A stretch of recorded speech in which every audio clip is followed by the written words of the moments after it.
Party people in the place to be. Live from 58 Dream Street, we're James with Games. Happy Saturday, everyone.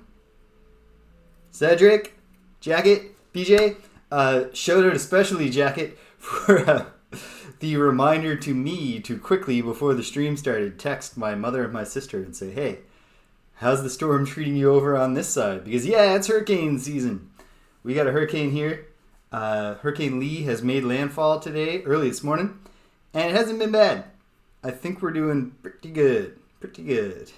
I'm not super worried that I'm going to get bad news. Oh no, trees down or anything over there. I guess I'll find out when they get back to me. So it looks like the biggest harm is that we were tentatively going to do this. I was still going to do this, but then also we were going to do a mini Frosthaven session just to bring Rich's son on. And we weren't going to go to a scenario, but we were going to go through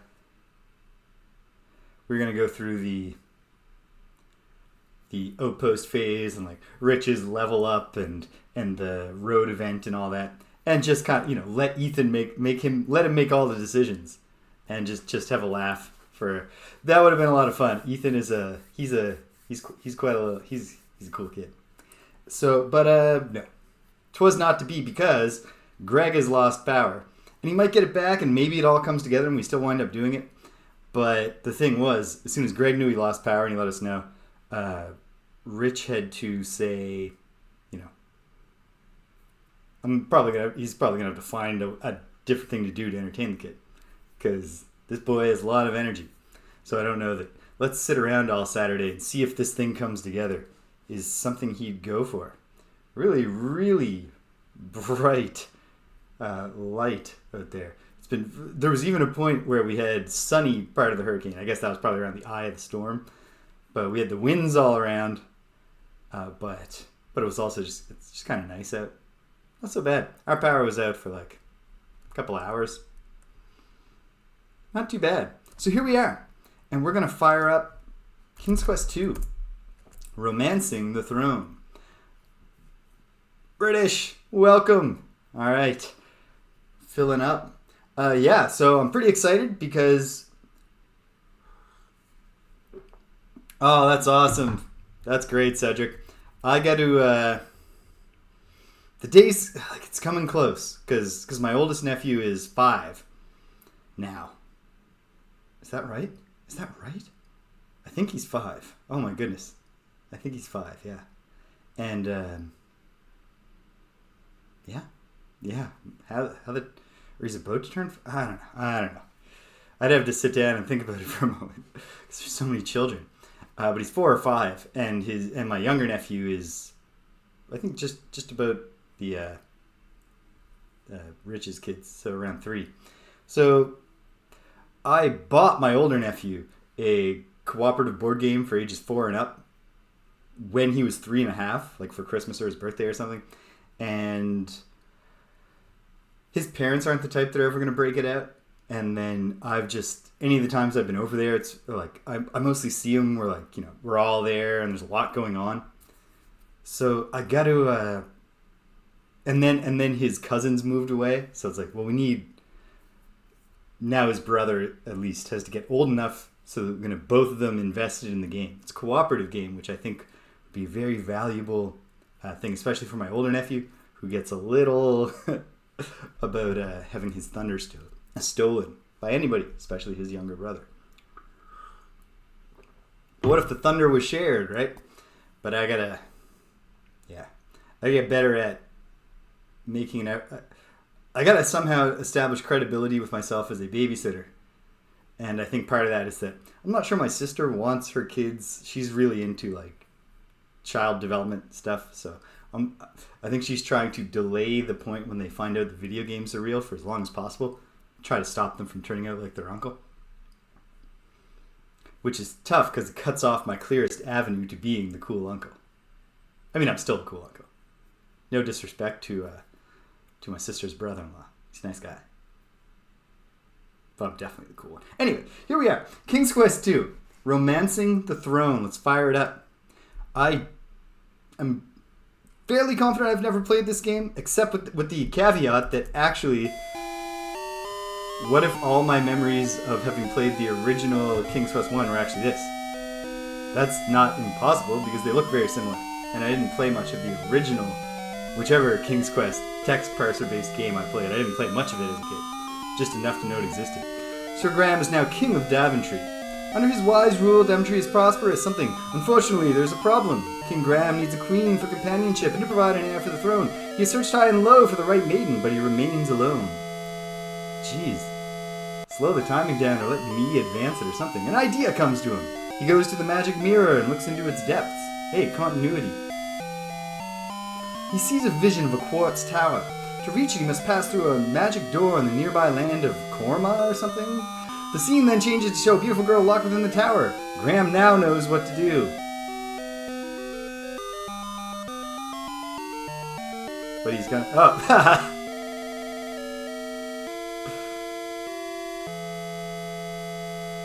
That's a nice touch. I was like, why is he going back to the throne? Like, now he knows what to do. He's got to think on this for a while. Bravely, he sets off to find the land of Kolyma and the beautiful maiden. Here we are. All right. Do we have look around yet? So one thing is immediate. Two things jump out at me right away.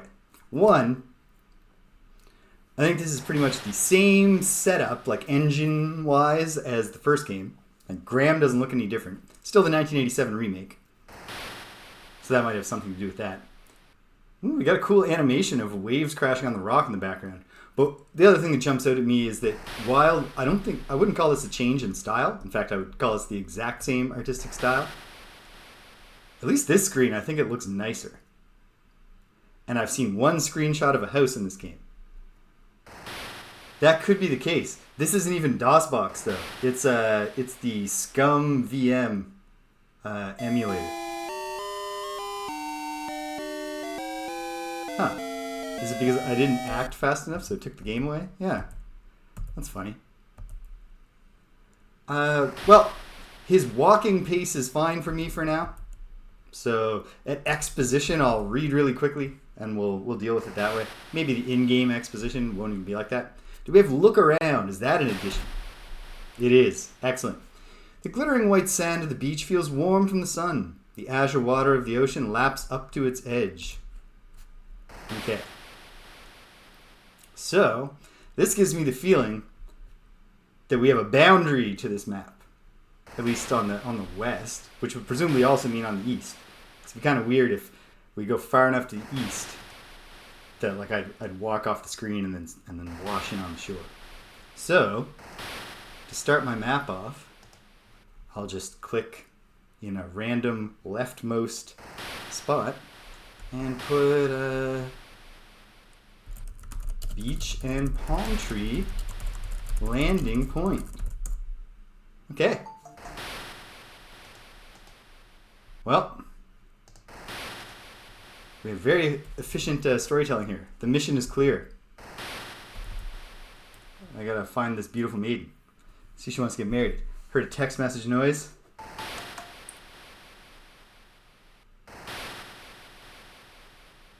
Boom. Alright. Confirmed. Family lost power for a little bit. It's back now. Very good. Well, it's not wasting any time seeing if we can move rocks. The rocks are too large and heavy. What about the tree? Leaning palm trees sway in the ocean breeze. Well, there are nothing but green coconuts in the palm trees, and the trees are too slippery to climb. But nothing but green coconuts doesn't tell me anything. This is King's Quest. What if I need a coconut for some obscure puzzle? Okay. Here we are. Screen 2. Look around. Many trees shade your way as you journey through the land of Kolyma. Shady trees. Okay. Step 1. Explore the accessible area. And every time you see something that looks like a hole, see if you can stick your hand in there. Definitely looks shady. Anything else notable about these trees? heavily wooded area. It would be easy to get lost among the trees. I dispute that. I think that 5 trees that are spaced out enough that their shade, the shade they cast is discreet. I think that even with his relatively, like so far all of his adventures have been in his own homeland, I still think that Sir Graham has the skills. Looks like, well, I mean, it doesn't just look like. There's a fence, so it looks like we're about to see something. Ooh. Actually, before I name this in my map, I might as well. Cozy cottage. It's located in a thick wood. A patio shades the front entrance, and flowers adorn a window box. So here, I think this confirms my feeling that we have the same artistic style, executed much better, because this is a lovely little cabin. We've got some perspective going on. I love the, like, you know, the thatched off patio. Very nice. Cozy cottage.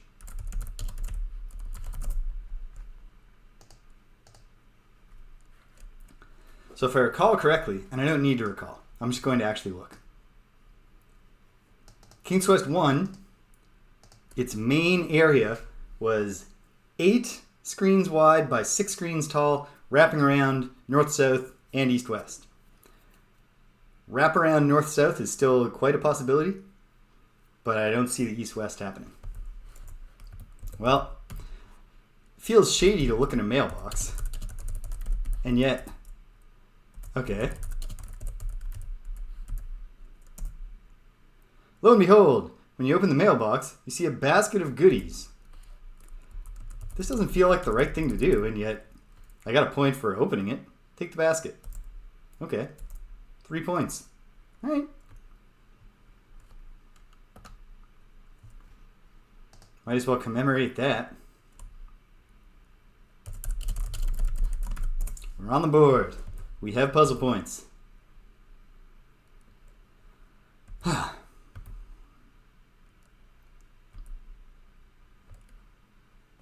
Oh, wait. Before I try to enter the cozy cottage, maybe I should look in and see if there's like a big bad wolf in there or something. You can see inside when you look through the window. It is hard to see any detail, though. Okay. Any broad strokes? Same heavily wooded area.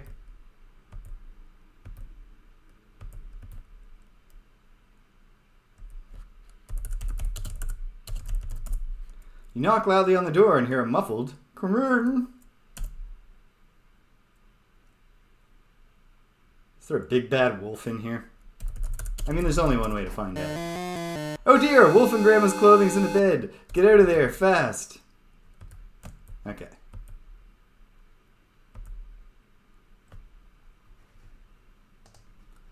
I'll annotate there. Alright. We are still securely within the logic of just straight up classic fairy tales. Good to know.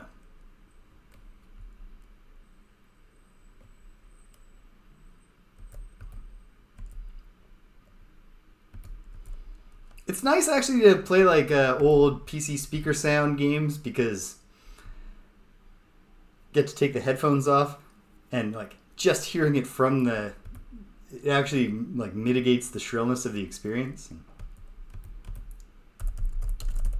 Look around. Many trees. Okay.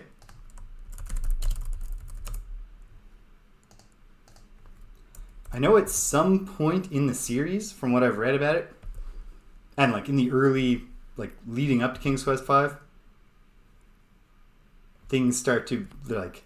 First game had like random encounters. They were located in the same place, but they may or may not occur when you go there.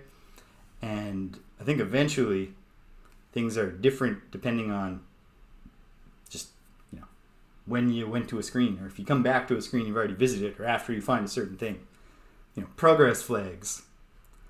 I don't know if we're dealing with that yet, though. What is this?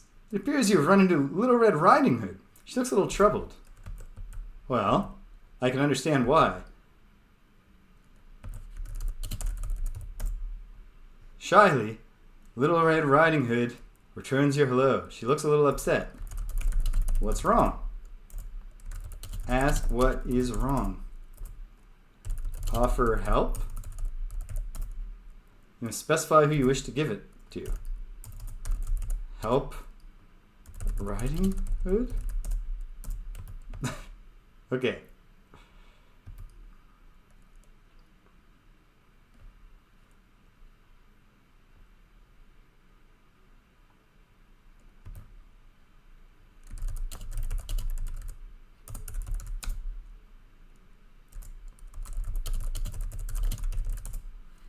Okay, there we go. Keeping it simple. Just like the equivalent of pressing a context button, like the talk button in Final Fantasy 1 on Nintendo. Tearfully, Little Red Riding Hood explains that someone stole her basket of goodies while she was picking a bouquet of flowers. Could you please help her find it? Yes. Make a note on paper. Riding Hood. Wait a minute, why am I making a note? I have the basket, don't I? Well,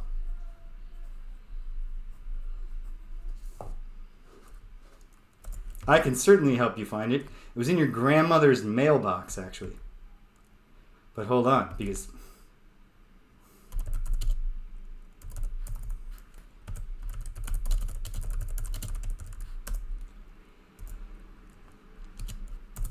Okay.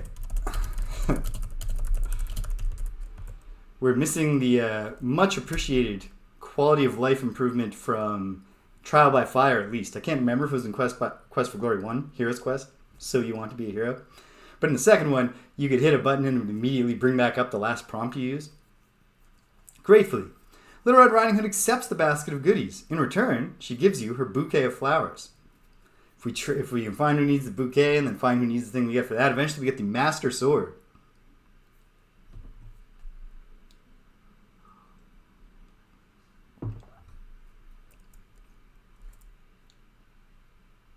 Alright.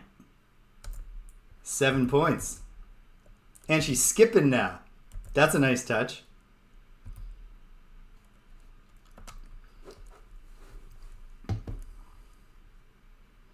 I'll just keep updating this save for now. It will be hilarious to discover later that you create an unwinnable state. Little Red Riding Hood is overjoyed to have her basket of goodies back. Thank you, mister, she exclaims. Now I can take the goodies to my sick grandma. No!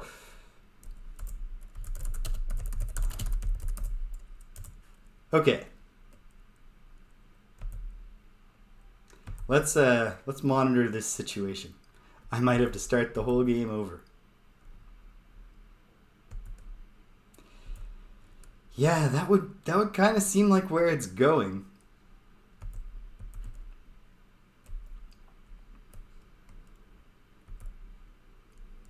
And it would be too... I don't think King's Quest 2 is going to be edgy enough that the puzzle is like, you need time to find some items in the cottage, so you got to go in there while the wolf is still just gnawing on Riding Hood.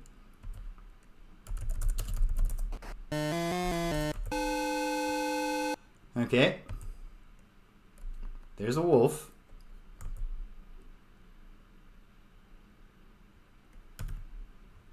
You know what? See, probably nothing different here. Oh! Okay, so we have swim, but they've taken jump and duck out of our main inventory things. I don't know if the duck ever did anything. Jump was very important once, and still could be. But, yeah, I can look at objects. Makes sense.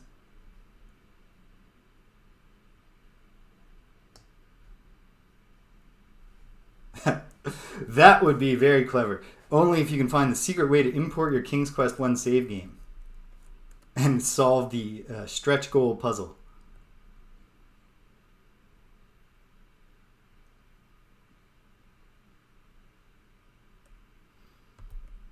I don't know. What do you think, team? Should I, Hey, Stimpinski, welcome! Should I accept defeat right now and maybe try to just start over and... No, I'll push on for the moment. Ultimately, if I do all the mapping and then later find out, yeah, you got Red Riding Hood eaten, you can't win the game, I'll have done all the mapping, which is really the main job for day one. Look around. Okay. It's an old monastery.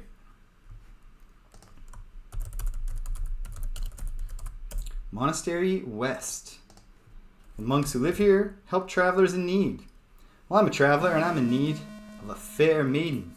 Although, of all the possible people I could ask in the land of Kolyma, I think the monks would be the least qualified to have a good sense of where the maidens are. They'll have the least interest. Or they're like, yeah, maids in the tower, please just leave her there. We just keep the temptation at bay. A beautiful fairy floats down from the sky. Okay. I hope she's a nice fairy. Fairy starts to sprinkle fairy dust on you. Good King Graham, I'm here to help you, she says. I give you a protective spell against certain evil elements. But beware, for it lasts only a short time. Okay. Monastery East. For now, I'll note fairy, although it seems like a natural improvement would be, like a natural step up in the game would be to have the fairy appear in different places randomly, but who knows. That's a fair point, Cedric. And Stupinski, Hurricane, not bad. Like we lost power for a little bit, and then it came back. Same thing happened to my family on the other side of the harbor here. And other than that, yeah, it's a little windy. Didn't see any damage, but I've only been across the street to get breakfast during the brief period when the power was out, because we live literally across the street from the microgrid that the power utilities building is on. So it takes a lot for them to lose power. I don't think I've ever seen it happen. Which is really especially cruel because my second most recent place, the last place I lived in, was just off of the microgrid for the hospital. So when power went out and my balcony was on the back of the building, if I went out on the balcony, everything had power. Yeah, it fizzled a bit, which is great. Yeah. Not even close. Not even in the worst 3. It's definitely on the top 3 hurricanes that have hit our city. Okay. Well, I've got protection. Hold on. Okay.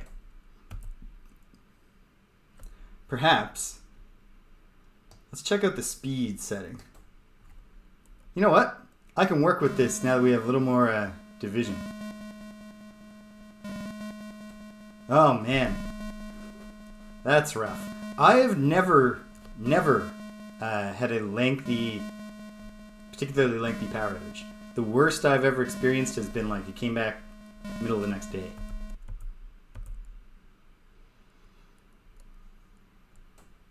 Even the big... Oh, yes. When was that? I think I know the year you're talking about in the black... Yeah.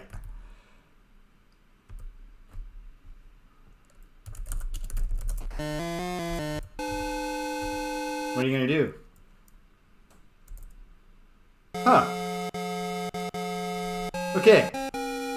There are limitations to the fairy's powers.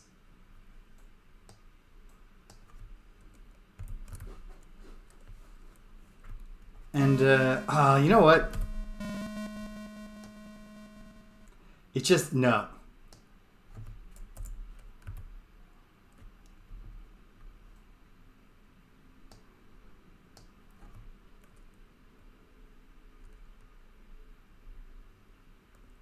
Oh, man. Yeah, I remember a time, one of the more recent hurricanes a few years ago, I think in 2019, 2020.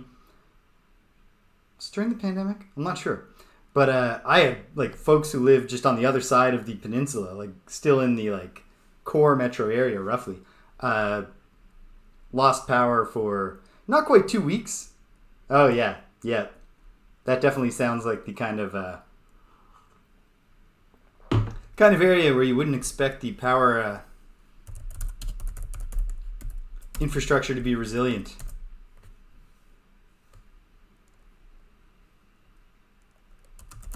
Okay, we're gonna hold off.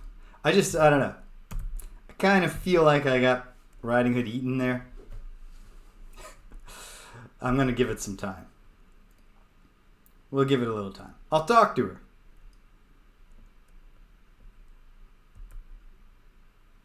That too, yeah.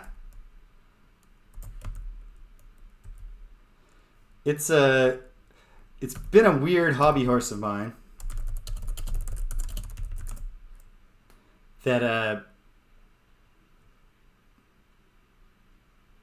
was just about to say this, Stimpinski. It's been a hobby horse of mine for years now, ever since I read about it, like as a teenager, like when I was like 19, that they should be back. Like, we have just pure above ground electrical infrastructure, and it just has always seemed, especially because, like, you know, there was a Great Recession, you know, and also like there's always high unemployment here in Nova Scotia, and so it just seemed to me like, even if there weren't so many obvious like climate resilience benefits to having the power lines buried, that even just like the aesthetic improvement of everyday life and accompanying, probably not that major, but it's certainly safer to not have the electrical lines out, even if generally like people getting hit by down wire stuff is relatively rare. And then also, it would be a lot of work, which would be a lot of, you know, we can pay people a lot to do the work. Got the basket of goodies, but I'm hanging on to it just for now, because I kind of feel like I don't want to get Red Riding Hood eaten, even if it's not. I mean, maybe I do. Hopefully I don't, but maybe it just doesn't matter. Okay, well, at the very least, the fairy can appear on both. Oh. It's the certain. I should have paid more attention to the certain. That was my tell that I was going to be eaten by the wolf, possibly. Okay.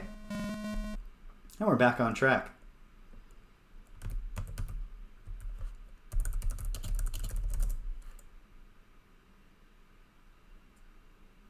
Okay, so this is not a Mormon church. Actually, we can tell that because it's not like, it doesn't have gates and stuff. Giant defensive walls.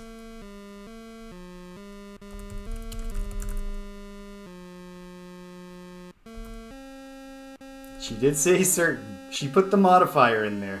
It's a hell of an asterisk on a protection spell. The chapel of the monastery is plain and unadorned. A monk in simple clothing is bent in prayer towards the cross on the altar. You speak to the praying monk, but he does not respond. He seems to be deep in worship. Well, I'm going to pray too. You kneel near the altar. Bowing your head, you pray. Come on. Please let this maiden be single. Please let this maiden be single.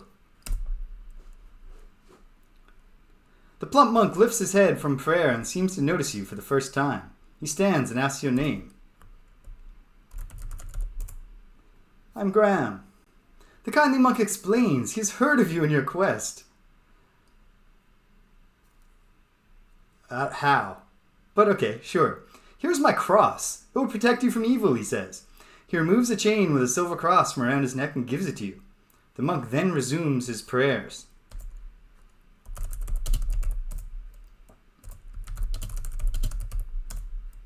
Okay.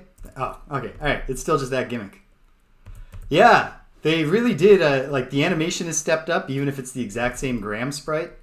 The buildings are prettier. The trees are substantially prettier, even though they're in the exact same kind of scribbly style. Well, okay.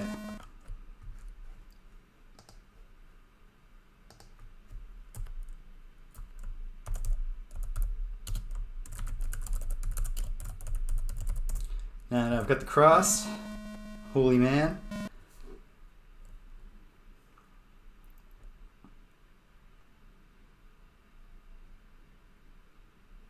Yeah, they are a tree eater. That's exactly it. They just got more of that tree feel. But all right, silver wolves is probably this is. I'm still just gonna die. Nope. This is the home of Grandma. It's comfortably furnished. Frilly curtains cover the windows. Flowers are in the vases. Grandma is lying on a brass bed in a cloud of pillows and coverlets.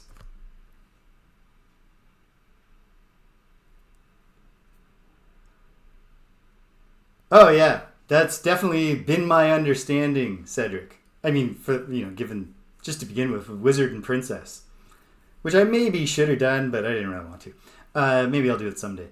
But hey, what if we had graphics? Mystery House, I guess it goes back to. Then, what if the graphics were a bit better? Hey, what if we saw the guy on the screen and he was moving around, but we're still typing words because we're PC gamers, we're sophisticated. Okay, I'm not at all clear on, is this random chance whether the wolf has already got Grandma? Is it because I came back with the cross? I don't know. Grandma is very weak. Her voice wavers as she says, "Good day, kind sir. I would like to offer you a cup of tea, but as you can see, I'm ailing." Talk to Grandma. Same words. Okay. Well, I feel more comfortable now.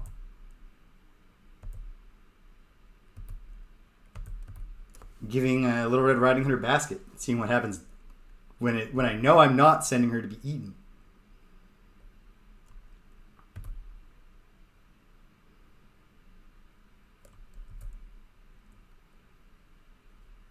Oh, come on. Don't tell me that's a one-time encounter.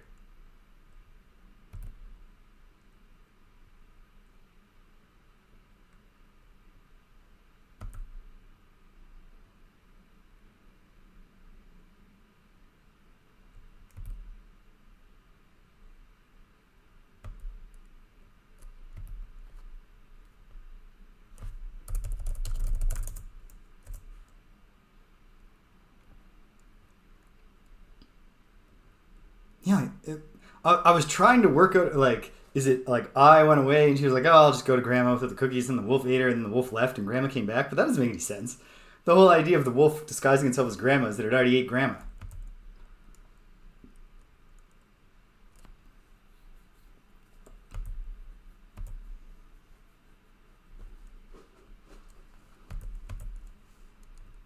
Okay, well, come back one more time.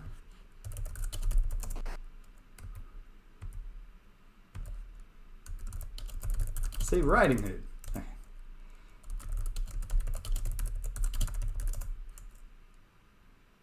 Okay. We don't have any. There's no talking beyond. Talk to someone. Presumably, any other actions are show or give them an item, or kill them with it, or whatever.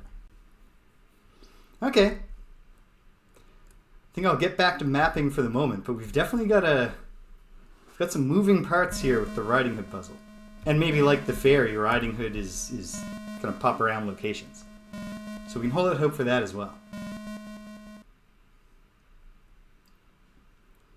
Alright, so here's the monastery. That's 6 screens we've gone. So we've moved 5 to the right from the starting point. And on the 7th screen, a mountain wall. So, okay, we are bounded. Deep chasm wanders off to the north. Mountain and chasm. Okay. Look at mountain. The mountain range is wild and rugged. It would be impossible to cross unless you could fly like a bird. Okay. I'm thinking... My immediate instinct is that the culmination of the main area will be getting on some kind of bird or a hot air balloon or something to cross the mountain where the tower will be for the culmination. We'll see. Look at trees. Many lovely pine and spruce trees near the mountains. How about that chasm? Deep chasm. How about the rock? Usual sort of rocks. Nothing special. Okay. Let's go south. Look around. What a lovely little lake. Sparkling water looks so clean and fresh. An unclimbable cliff rises off abruptly to the east. Look at lake. It's lovely. Look at tree. Look at rocks. It's just rocks and stuff. Okay. Take a quick little swim. Sir Graham and now King Graham never developed the instinct for swimming. He has the ability, but he's really got to make a conscious choice. He's got to like, okay, calm down, Graham. Swim. You don't just have to flail till you drown. All right. Lovely little lake. South. Ooh, another structure. Well, look around. You're looking at the back of a quaint little antique shop. It's yellow with a bright red roof. There are lovely curtains in the window. Quaint little shop back. Well, I'll get back to the north-south exploration after we check out this structure. Look in window. Too far away. The hell I am. You can see inside when you look through it. It's hard to tell details though. Nobody keeps their homes well lit in the day in the kingdom of Kolyma. And they don't dust often. They don't clean the windows. It's a whole thing. It's a quaint little antique shop. And there's a sign in the window. Okay. Well. Look at the path. Fine. Look at the bushes. There are not many bushes or shrubs here. Shut the fuck up. I count 8. You lying jerk. Yeah.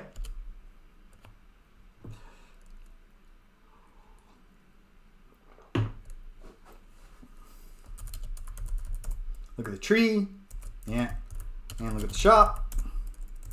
It's just a shop. I suppose obviously if the look around is a description of the main element on the screen, looking at the main element on the screen, it's just going to produce the same description. What does the sign say? The sign says closed. Okay. You rap loudly on the door but get no reply.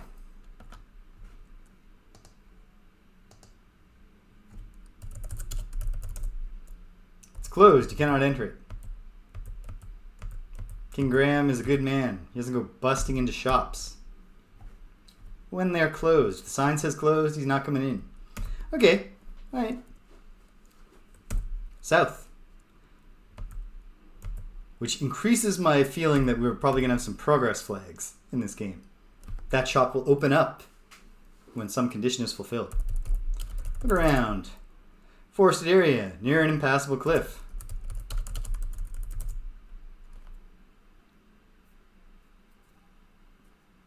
Well, in fairness, Cedric, like at a certain, they're going to go bad.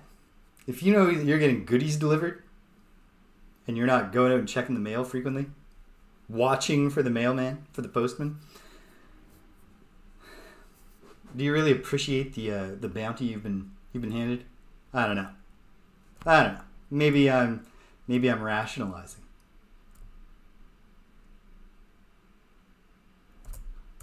Yeah, that's a good question. It's a cornucopia. It's a variety, PJ.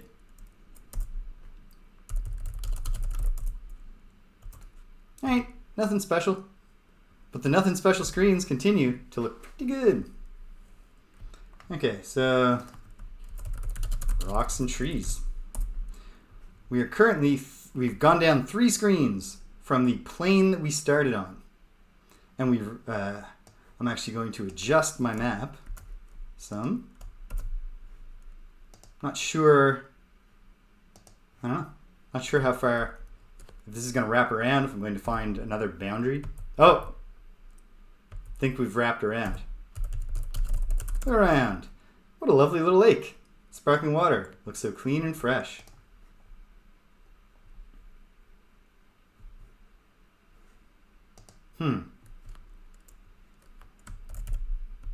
Lovely little lake number 2. With chasm. That's the distinguishing feature of this particular lovely little lake. Gotta fix the formatting here in my map spreadsheet. There we go. Perfect. No, the lake will just give me the same description. Might fall in the chasm if I go too close, of course. Look at the trees. They're lovely. Pine and spruce. Okay. Probably this is a collapse in... Oh! Alright, this is not the same chasm. And also, you're at the edge of the forest. There's a deep chasm to the west and a towering cliff to the east. And a weird door.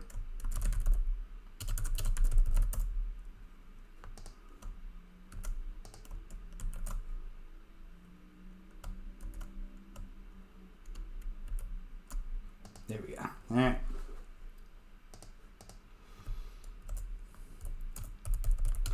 Look at that door. This is a magical door. If you can open it, the door will lead you to your heart's desire. There's an inscription on the door, but I bet I can't read it. Is that a special tree because there's a hole? No. Okay. Well, obviously I can't go south from here.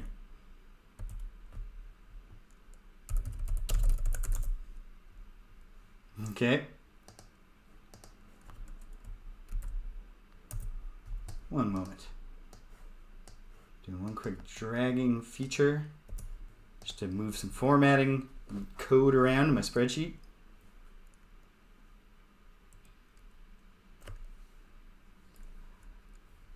Oh, the name could not be so simple as just spelling desire backwards.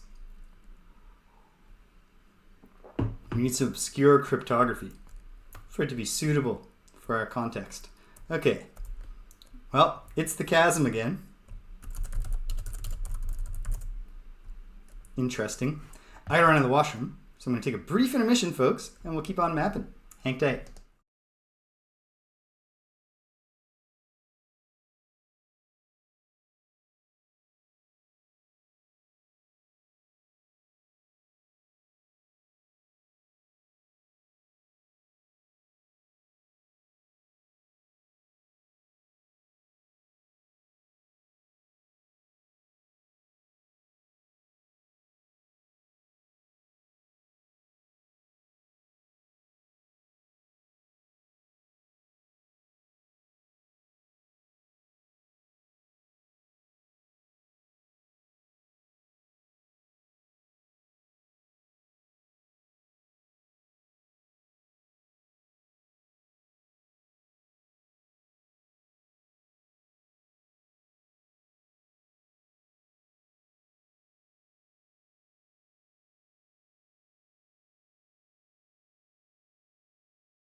And we're back at it. Oh man, it's getting kind of warm in this room, and so I thought maybe I'm gonna peek through the curtain, and no, the winds have not calmed down to the level that it would be sane to just open it up.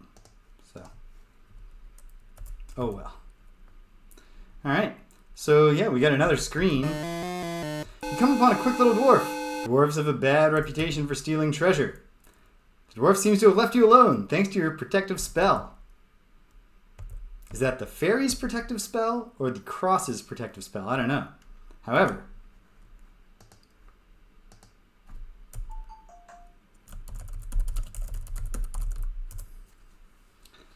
it seems worth commemorating. Okay, hold on. Thing's beeping. Huh. Okay. My mother's text says that allegedly the worst is yet to come as far as winds are concerned, so you probably would have already inferred, but the stream abruptly ends. And it didn't seem like I was building to it. That'll be the story. Okay. Okay. I'm going to add that there was a dwarf encounter here, although again, kind of looks like the random encounters are possibly mobile this time around. Maybe. Oh, come on. Many trees shade your way. Okay, trees. But you can't tell me that's not a big hole in a tree. When you peek into the hole of the pine tree, you see a mallet lying there. Pick up the mallet and carry it with you.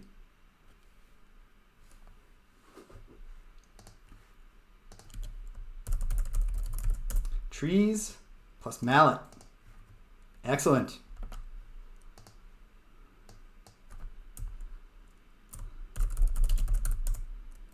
I'm a mallet man.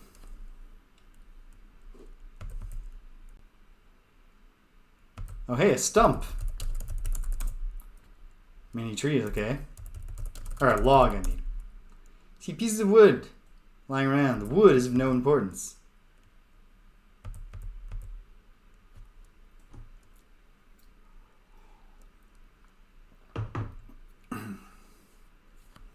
Yeah, King Graham needs to sneak his way into a Scorpions concert or something. Okay, yes, the dwarves can appear in different spots, but I'm still protected. Can I move the wood? Not right now, which probably is boilerplate for no, never. Look in the log. You look in the old log and see nothing special. But if I look in from here, what if I crawl into the log? No. Okay. Trees and log. Okay. Look around. Many trees. All right. Look at lake. What a lovely little lake. I wouldn't call this lake little though, compared to the other ones. We need a little more gradation of size. The old hag, Hagatha, is nearby. You can hear her cackling and smacking her gums as she comes closer. She would love to have you for dinner, and I don't mean as a guest. Okay, let's see if my protection works on her. Hey, Hagatha. You've been caught by the hag. Fortunately, you're protected by a magic spell, so she left without harming you. Yikes. All right. Lake and log. And I met Hagatha here. But at this point, kind of, you know what? On the off chance that they at least have turf, I'll keep noting where I meet them the first time. Because, you know, like I met the dwarf twice, but it was on screens pretty close to each other. Yeah. Yeah, King Graham is just, his plan is just to stare everybody down. Look at the stump. At the stump. Can't do that. Why not? Look at the log. When you peer into the old log, you see a flashing necklace of diamonds and sapphires. Nice. I'll take that.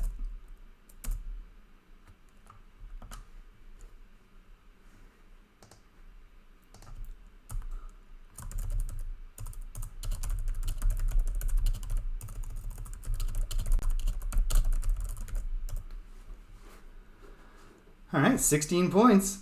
Although we're up to a total possibility of 185 this time around. Okay, well I guess I'm going back west. So I'll do that, and then I'll see if I can go down and wind up where I was. Look around, trees. Look at lake, it's lovely. Look at rocks, they're ordinary.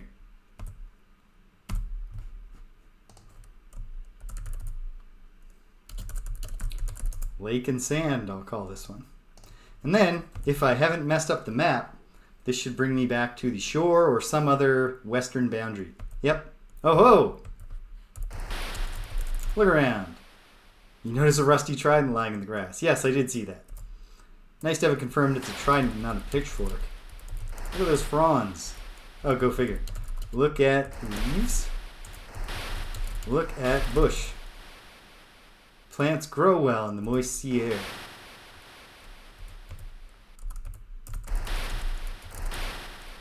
Boom. Got a trident.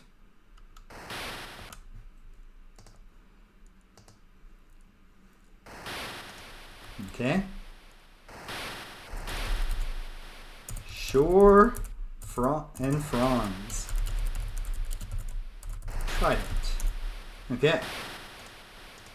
Make a note of where I find everything because I might have to start over because I messed up the Little Red Riding Hood quest already. Who knows? So now we'll head north. Look around. Glittering white sand at the beach feels warm from the sun. Really warm from the sun. Enough that you can feel it from all the way down the shore. Down the cliff. Down the coast. Glittering white sand. The azure water of the ocean laps up to its edge. Look at trees, palm trees, leaning palm trees, sway in the breeze. Look out to sea. The calm water of the clear blue ocean looks inviting. I'm going to hold off until focus on mapping first, but if the water looks inviting, maybe I should be swimming around in the ocean, see if that's like, is there an ocean area to explore? That might wait into maybe, like I found a trident. Can I trade the trident to a mermaid in exchange for the ability to breathe underwater? Look around. There's a pretty clamshell lying on the sandy beach. Do I? Oh, I see it. Should I take the clamshell by itself? When you pick up the clamshell, you see that there was a sparkling sapphire and diamond bracelet under it. Take the sapphire. Can't get it. Oh. But if I take the bracelet, I get all... I just, King Graham does not have the grip strength to just pluck the gems one by one. How about that driftwood? Nah. Trees are just palm trees, aren't they? Swaying in the breeze.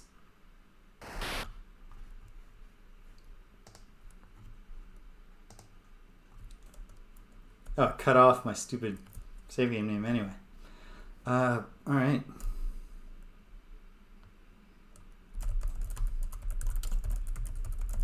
We're collecting jewelry. I think I spelled jewelry wrong. Double consonants are my curse. Maybe I spelled it fine. But I would never know because double consonants are my curse.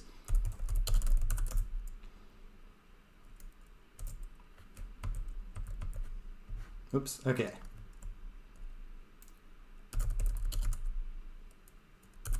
Cliff and beach.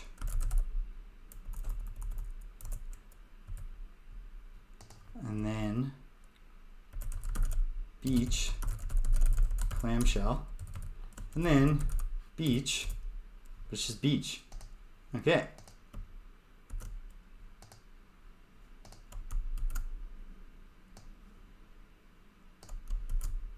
Okay. Beware, the fairy spell is worn off. Okay, so it was the fairy. You know what, though? Not such a problem in Mississippi. Because the spelling of that is kind of famous. Because M-I-S-S-I-S-S-I-P-P-I. So it's all double consonants.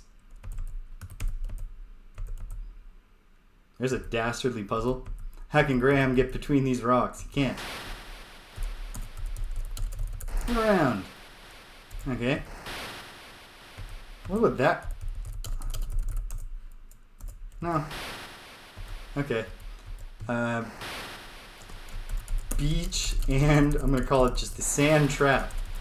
I think that probably actually the beach just carries on behind that cliff. You get some perspective going here. But visually, that's what distinguishes this to me. Okay.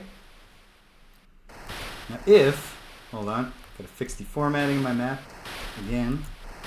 Some of these cells just aren't doing what I want. There we go. So, the map's working. This should take me back to where I landed. And it did. Can I go north from where I landed? So far, we're 6 screens tall. And 7 screens wide. Which is smaller than the original game. No, new place. Look around. Just a beach and some rocks.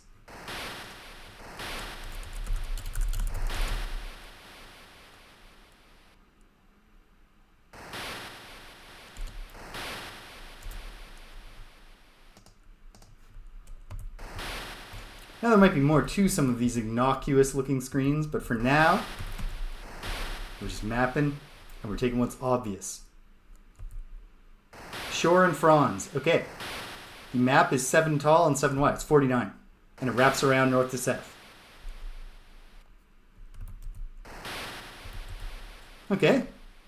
Get back to it.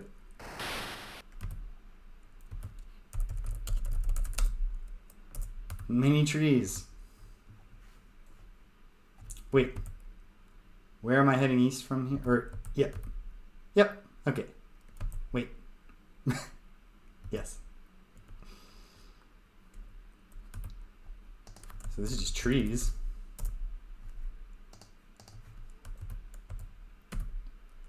Now I'll just ping pong back and forth and fill the whole thing in.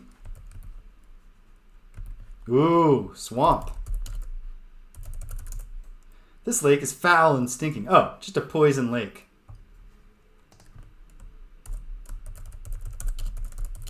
And it looks like it's going to cover a lot of area. So I'll call this the southwest of the poison lake. On the assumption that it's going to be on screens to the north as well as the next screen to the east. Time will tell. Trees around or the poison lake are dead.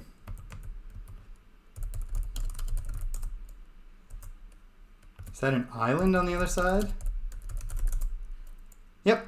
There's a dreary looking castle on the island. That sounds important.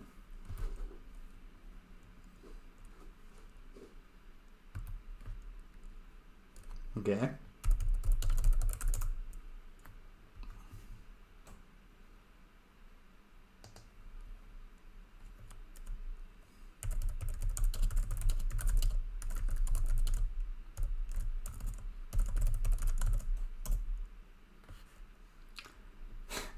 He landed at a, I don't know, this Kolyma. They do not have the kind of environmental protections that you'd like for a place with so much beautiful fresh water. That's for sure. Foul and stinking, maybe poisoned. All vegetation looks dead around it. There's a desolate island in the middle of the poisoned lake. Probably the same description of the castle. No. Castle on the island looks dark and forbidding, surrounded by thorns and brambles. I wonder who would live there. Maybe like Hagatha. But at any rate, some kind of bad news. Look around. Poison Lake. Southeast.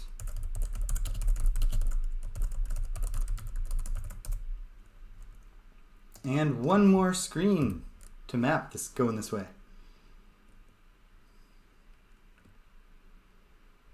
And it's just more of the lake. Look around. Is that rock at the base of the tree movable because it's so small, hiding a little hollow? Probably not. Nope. Okay.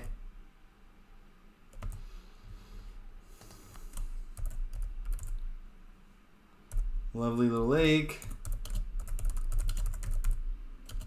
with rocks and trees. Well, gonna go for a little swim.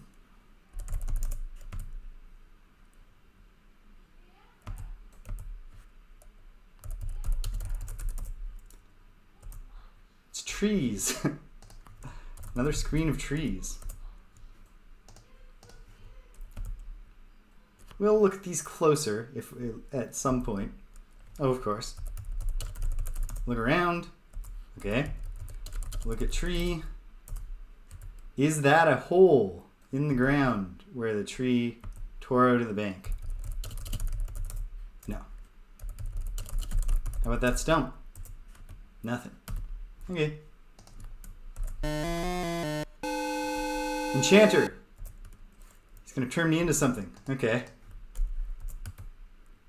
Joke's on you, buddy. Ha!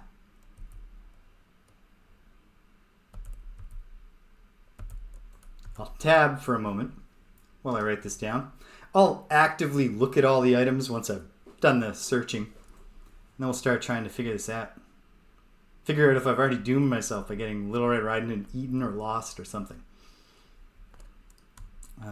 Poison Lake. Huh? What the hell? There we go.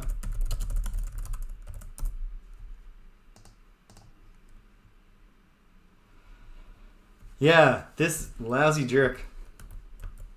Such a low stakes fate to befall you. Look around. Poison Lake, northeast.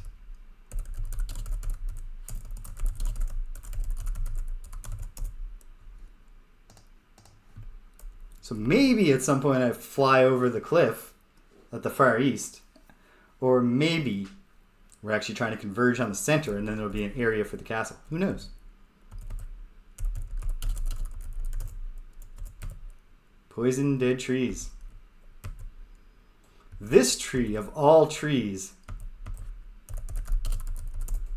No. I still want, since the last game, to knock a tree down and use it to cross a body of water.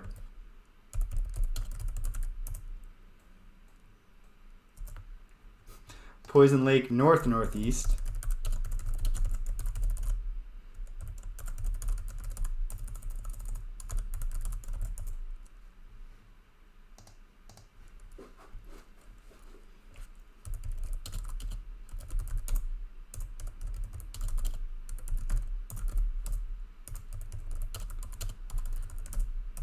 Poison dead trees. Okay, but I can resume the whole trying to do a horizontal one. Obviously, the vast Poison Lake kind of foiled that overall plan. Oh.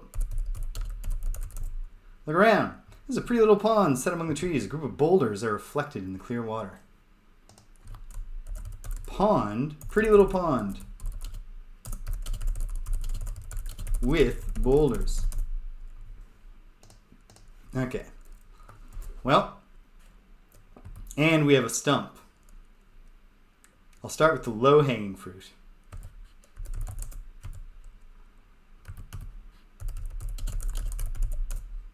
Nah, that's just a stump.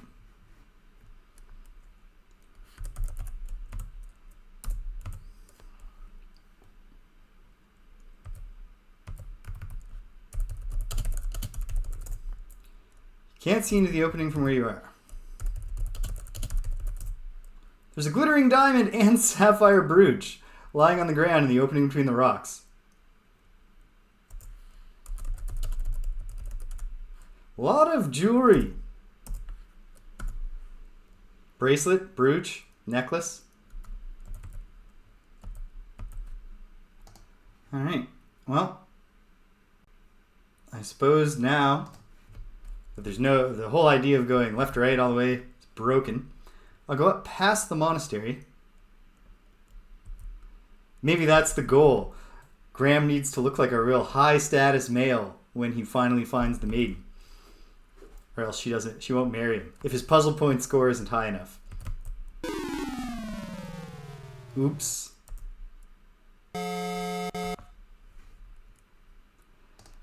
Okay. Damn.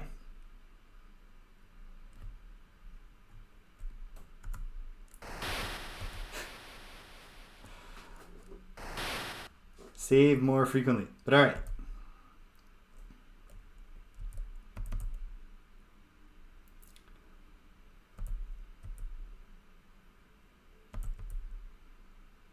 Where did I find more stuff?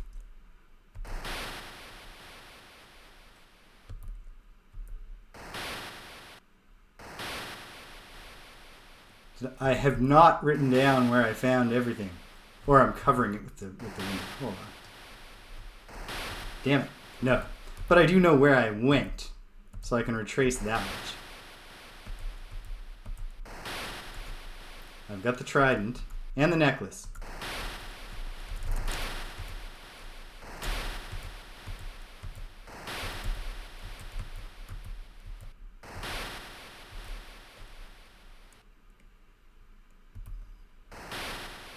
Back to the fronds.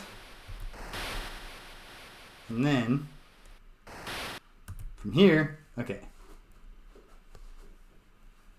I had both a necklace and a brooch. I didn't write them. Oh, man. Bad note taking, but that's okay. At the very least, I have a map I can follow. And once I get those things again, I will save.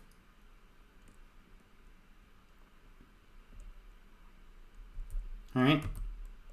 I don't think there's anything here, so it's on my way north.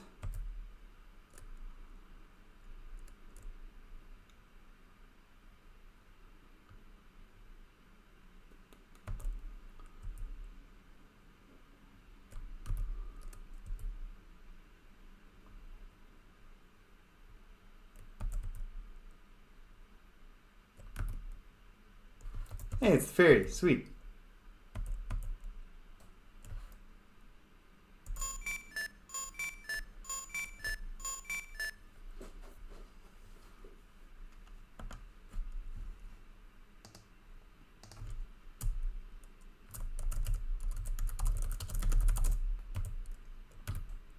Alright, so here, oh, yes. Pretty Little Pond is where I found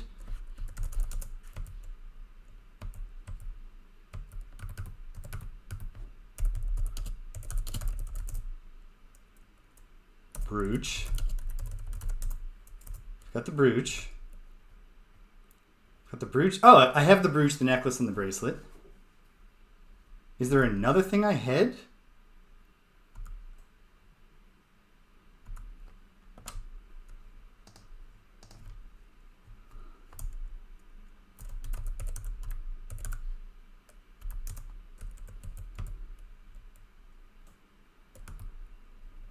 Oh, man. Well, that's how it goes.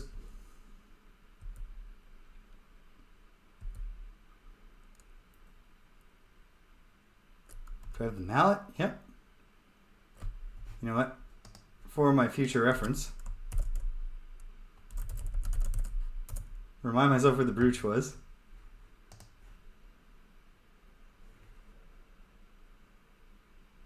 Okay. Well, at the very least later I can watch my own video playback and find out what the other item was. Okay.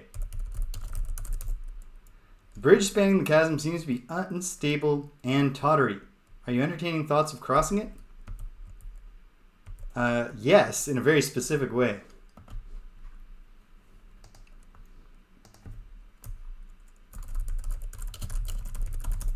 We're going to test this bridge out. Rickety bridge. The question in my mind is not only is it possible to cross this bridge, just vanilla, but also, okay, crossed. Now I'm going to try going back and forth. I'm scoring points every time I cross the bridge. It's going to collapse, isn't it?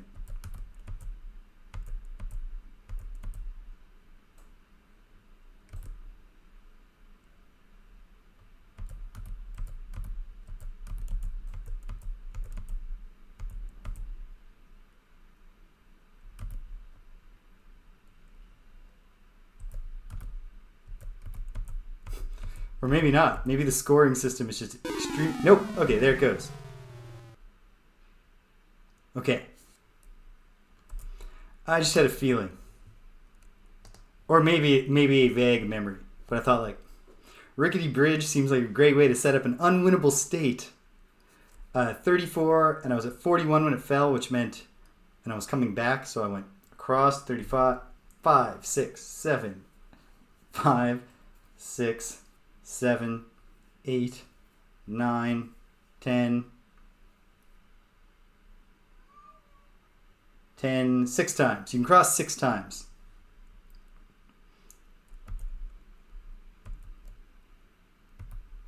I hear a cat.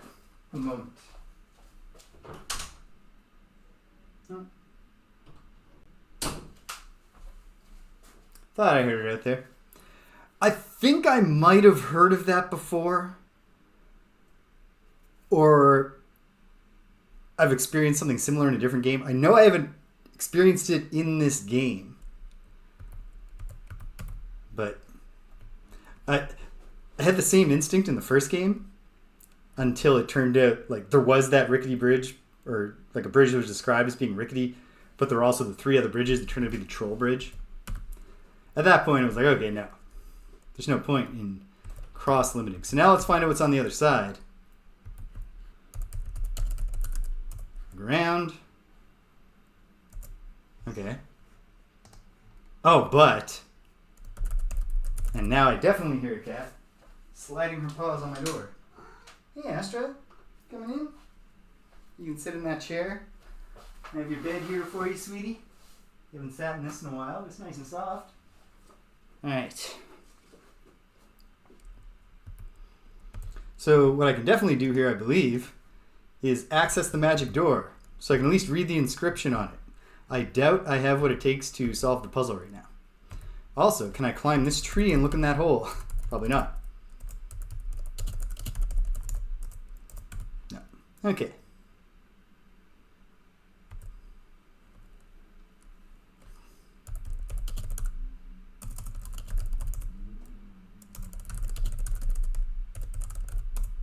The inscription reads, "Whosoever chooses to seek the key for this door will undoubtedly make a splash." The key is underwater. Key to magic door?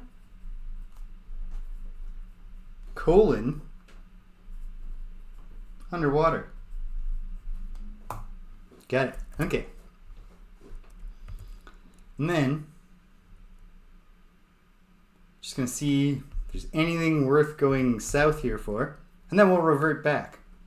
Because I'm not wasting crosses here. Nope. Okay.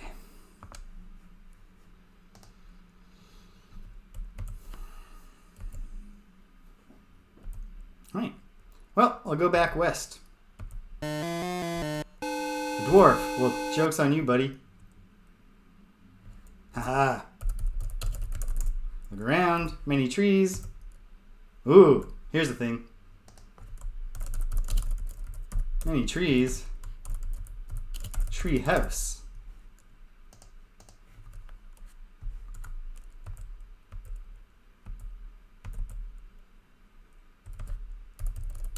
Look around. Many trees. I like that they reused the boilerplate text. And I'm like, and one of them does seem to have a door. It definitely seems that way.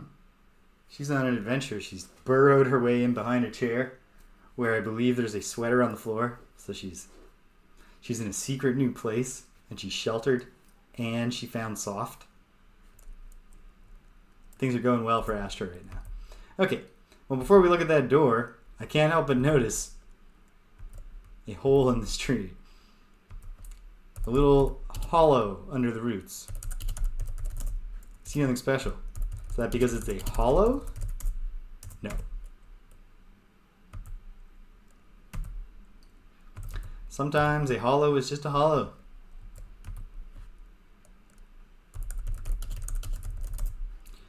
You rap on the treehouse, wait a moment, but get no response. Well, this doesn't feel wise, but we're testing the waters. You can get on the ladder yourself. Okay.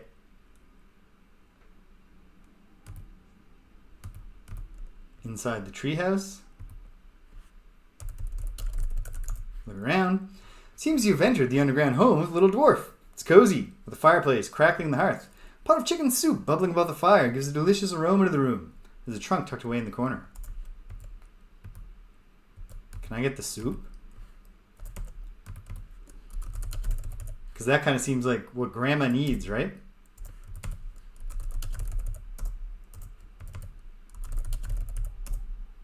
Grab the wooden handle of the bubbling pot of chicken soup. You take the pot with you.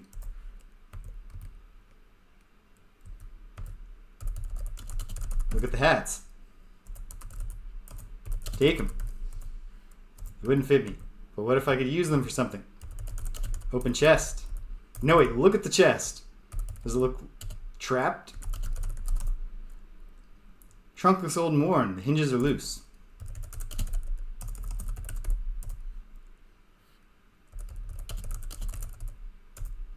You look inside and notice earrings.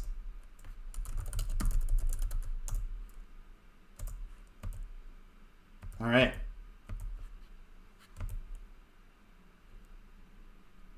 And also, if I ever do get burgled by that dwarf, I guess it's just an... Are you okay, Graham? Nope. Okay, that's alright. We'll run that one back. Yeah, for this particular dwarf, I'm not going to hesitate to rob his home. You can't go around robbing everyone you meet.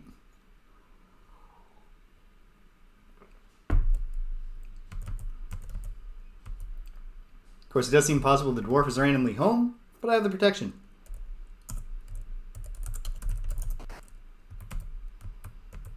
Alright.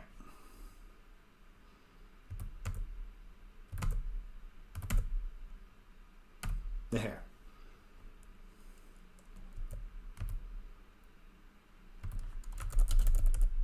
Take soup.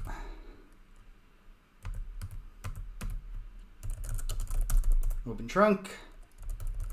Look in trunk, just in case. No, there were no points for seeing the earrings. And yet, it's always smart to look in a trunk before you reach into it.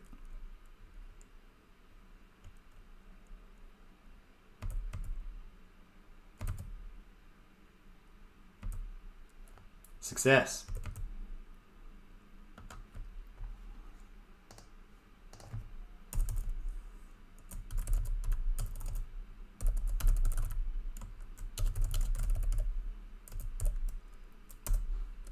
I'm happy with that one. Burgling for soup. Alright, onwards. We'll look around. Many trees. Sure. Oh, it's Agatha. Well, guess what, Agatha? I'm protected.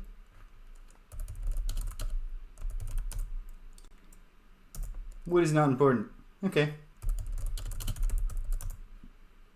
You don't understand hill. You've never heard of a hill? Hills and logs. Alright. Closing in on it's an unassailable hill though. Too steep. Whoa. Look around. Forbidden cave, Hagatha's cave. Home of Agatha, the old hag. Human skulls on stakes at the entrance. It's not a reassuring sign, but I still have protection spell.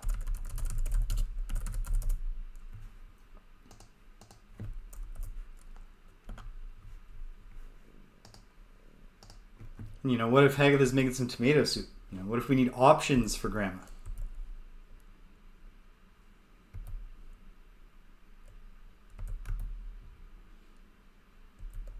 There's definitely some overlap in the personalities here.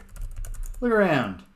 You look around at this dreary cave. Fear grips you as you notice human skulls, yeah, lining the wall. It is a bit off-putting. A cauldron with a bubbling brew fills the cave with a putrid aroma. You see a nightingale in a gilded cage. Talk to Nightingale. You get a response. Open cage? Oh no, when you opened it, the bird flew away. Okay, If it said, oh no, I probably want that bird with me at some point.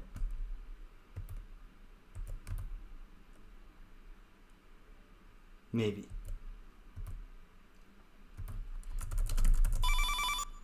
Pick up the gilded bird cage with a nightingale in it.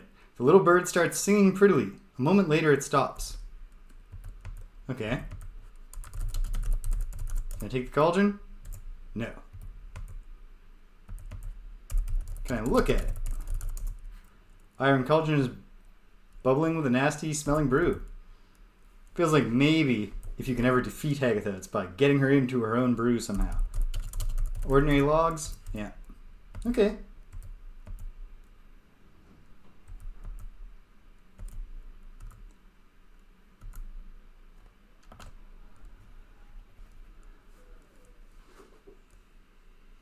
I did score points for getting the nightingale. Okay.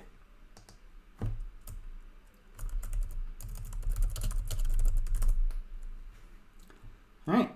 And now, if I go left, I should be back to the beach. If I can find my way. Yep, perfect. Okay. So one south, we'll be back to the shady trees.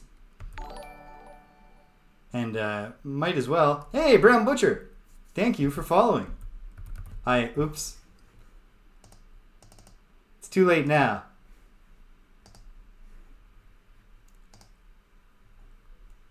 Oh, good. Little Red Riding Hood still exists. That's great news. Yeah, this is my first time with King's Quest II Romancing the Throne. I just beat King's Quest I for the first time last week. And I'm having a grand old time. Okay, good to know that Little Red Riding Hood is still on the board, so to speak. And I feel more comfortable giving her the basket. She gives me the bouquet. These games were like the big one for me when I was a kid was King's Quest V. Although I didn't get very far in it, and I haven't actually played it as much. The only one I had beaten was King's Quest VI, which a friend of mine got when we were, young adolescents. And yeah, I'd been doing I started out here mostly doing classic RPGs, and then I kind of shaded into doing Quest for Glory. I certainly have fond memories of the amount of the game that I've seen. And I'm blessed with foreknowledge of some of the more horrible sprites. Oh, I've played that.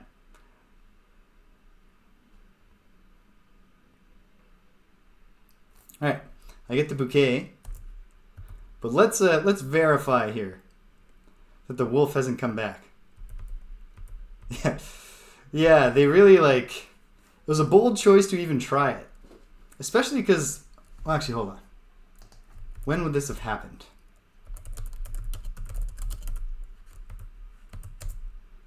The game came out in 1990, but the NES port came, it does not say.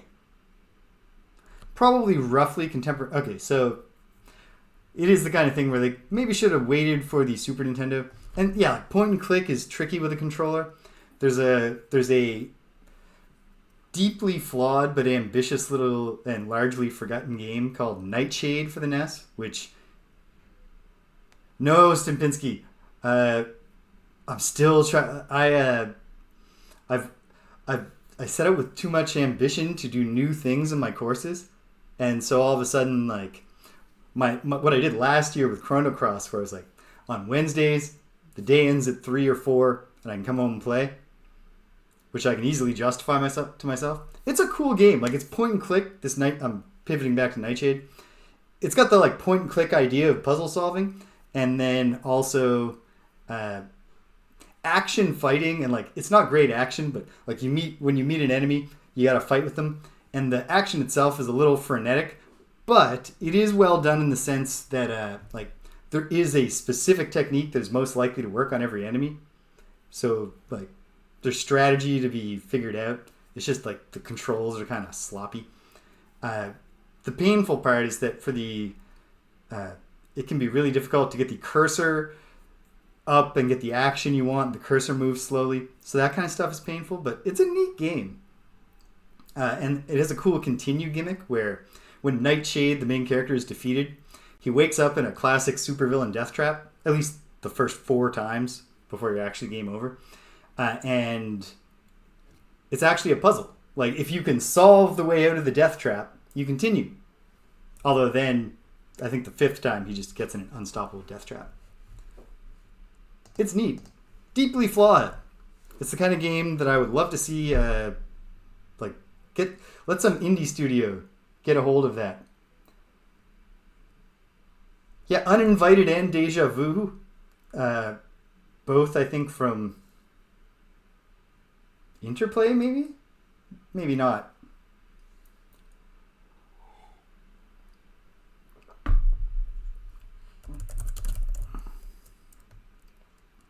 But I think those are also PC games, but they're pretty neat.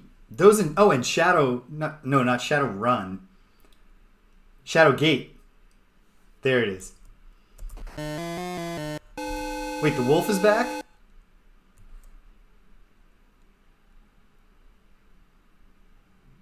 That's no good. I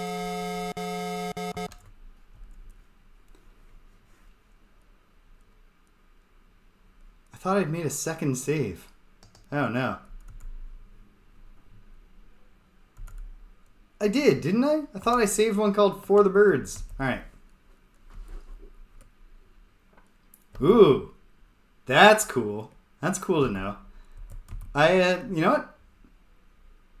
I mean, I can make my hypothetical future games that I'm going to stream list as long as I want. So that's a definite hypothetical one. Yes, I know that there can be tedium in those games, even just because of their mechanical slowness and the obscurity of some of their puzzles too. However, I do got a lot of patience lately for games, thanks to this streaming. Your Imoen finally got mage level 6. Now she's a thief again. Ninja mage. Oh, that's sweet. That's awesome. You're like hacking later D&D like subclasses into Dungeons & Dragons 2nd edition or 3.5 or whatever it is.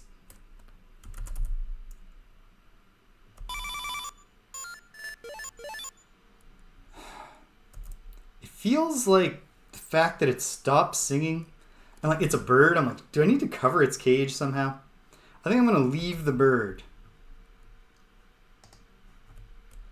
for the moment. Obviously, I know where the bird is.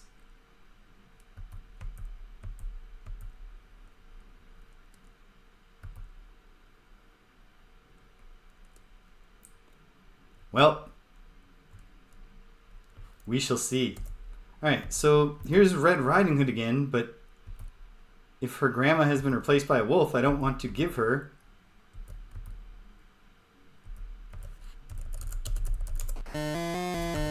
It's a wolf.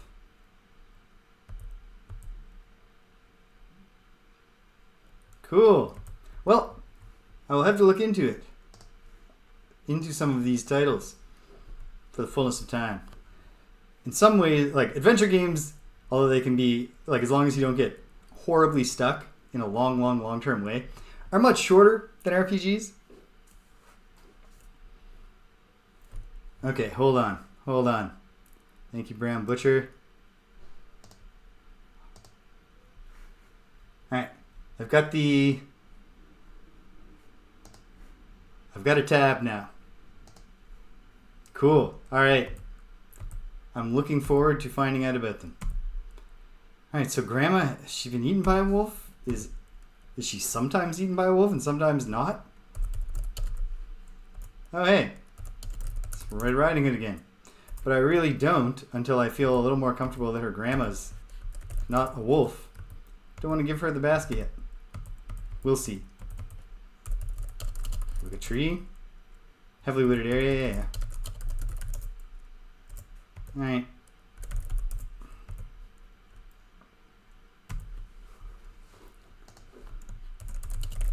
Lake with mini island.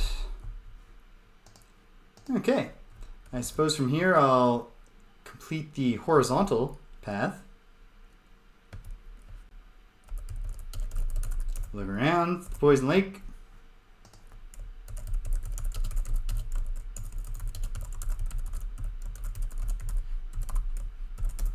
Very good. And probably one more screen over, just the northern shore of the lake. But that doesn't mean there won't be something with a hole in it, right? There isn't, but there could have been. Look around. Stinky poison lake.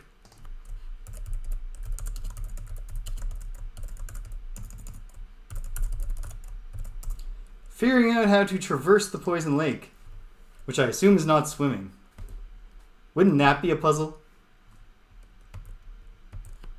If you just try it, you find... Now that I've said that, I don't think this is going to be the answer. But, let's just check. No. Okay. Poison drowns you instantly. Good to know. But that could be a thing, you know. You could easily set a red herring up like that and get some people to never ever go in the lake even once. Okay. Well, I'll go down the shore of the poison lake.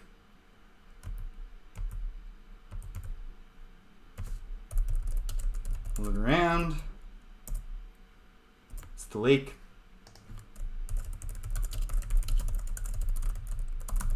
The northwest.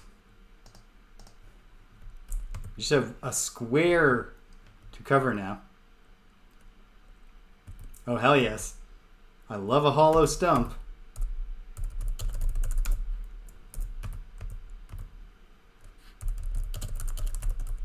What wonders await? Ah, nothing special. Climb in the stump. Who are you to tell me how to spend my time? Poison Lake West. Except for the 2 screens of the castle's island, there are only 2 screens left. Oh wait, hold on. Look under tree. Look in hole. No. Ooh, that's something happening with that tree. There's a stake leaning against a tree.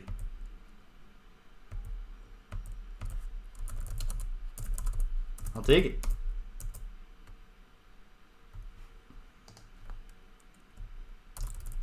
Trees and a stake. Very good. Final screen.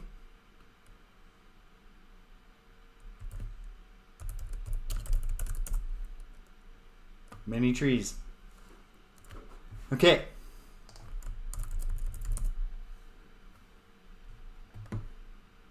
I could go for a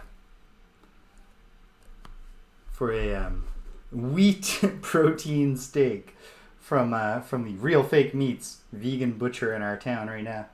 Would be delicious. I bet they're closed though.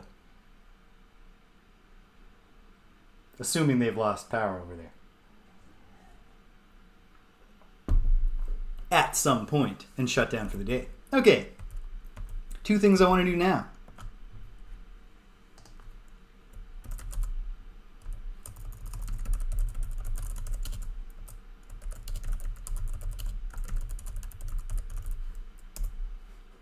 I hope it was delicious.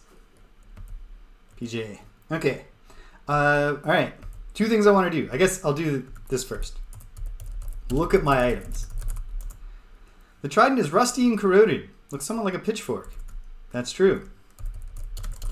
Seems like the bracelet or any of the jewelry could have inscriptions. The bracelet looks like it would fit a small wrist. It's a circlet of diamonds surrounded by beautiful blue sapphires. Okay. How about the stake? Appears to be an ordinary tent stake. Okay. Can I strengthen the bridge? I don't know. Kind of skeptical of that. Okay. Necklace. Chain of the beautiful necklace is fashioned of many sparkling diamonds and sapphires. In the center of the pendant is a large glittering sapphire. I'm not big on rubies in Kolyma.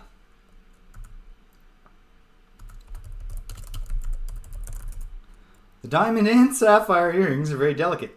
Each earring is a large sapphire, surrounded by glittering diamonds. Oh my goodness. Opulent. How about my brooch? The brooch has an enormous sapphire encircled by 2 rows of glittering diamonds. Classic. Is this a brooch that opens? No. What's this mallet? Probably if I'm going to put the stake in something, I'll use the mallet too. The head of the mallet is made of iron. Has a long wooden handle. Well, the basket is Red Riding Hood's, but I don't want to send her to her death, so I'm a little conflicted there. It's a pot of soup.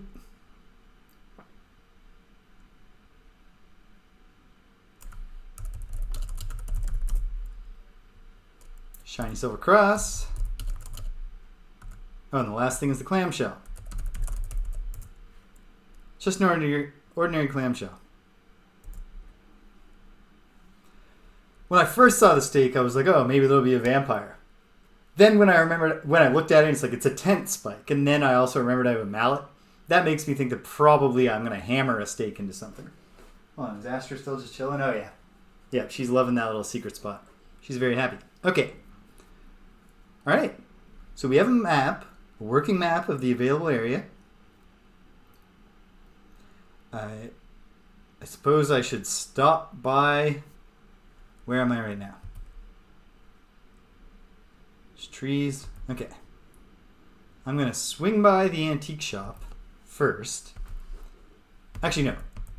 Just in terms of proximity. First, I will go to a beach. Said the water looks inviting. Is there ocean to explore?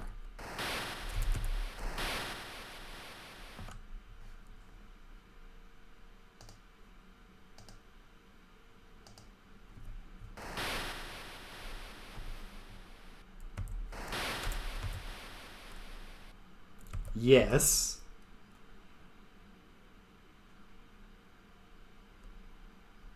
Okay.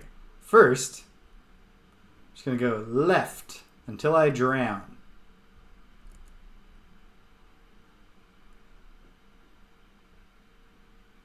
Okay. I should have been counting. But alright. I have drowned. I'm going to add a column. Add a column to my map. But instead of mapping the ocean, I'll just note. Okay. This was the clamshell beach. I'll change the name to clarify that, I think. Call it beach with log. Okay. Now. How many screens did I swim before I drowned? I'm just going to put drowned as my note. And we'll see. First, I'll just try. How far can I go from each? Because obviously, if I can swim into the water, at some point there's something out there. Now, maybe I need to find a snorkel and go under the water or something. But I might as well at least confirm that no amount of swimming out to sea is going to get me anything. Or that it is going to get me something. One screen. It's just a fish. Yeah, nothing. Large, colorful fish. It's being playful.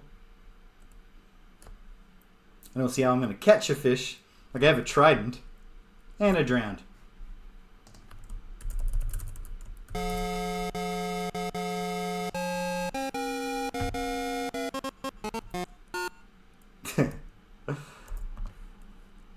It's a fun gag. Seamlessly transitioning the funeral dirge into the slapstick concluding song. Or jingle. Okay.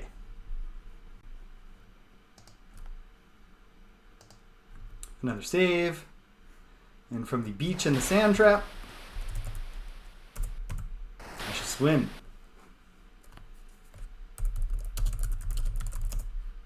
Dip your head under the water. I see nothing. However, now I'm like, oh man, I gotta do this on every screen, don't I? And is it 2 screens and then you drown? Yep, perfect.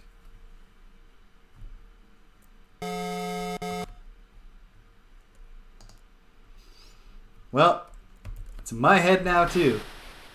But that's okay. This is a good song. Maybe we'll get through the whole soundtrack eventually, because we had Kissed a Girl, right? During Quest for Glory Shadows of Darkness.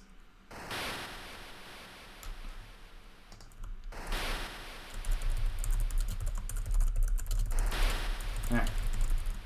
Instead of just drowned, I'll write drowned, and then in parentheses, nothing underwater. So now I can distinguish between where I've just swum until I died and where I've actually looked underwater. Of course, the fact that look underwater is a command might just pertain to the lakes, because one of them is going to have the key to that door, right? Or maybe the water, maybe the ocean does. Nothing.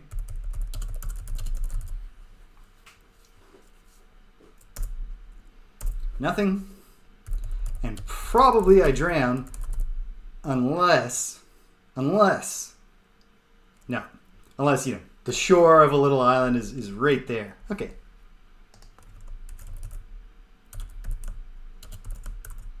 Perfect. Okay. I mean, not perfect.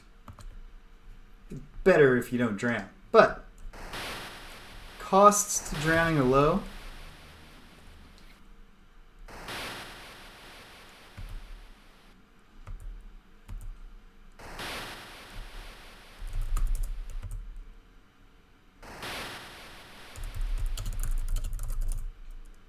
Nothing.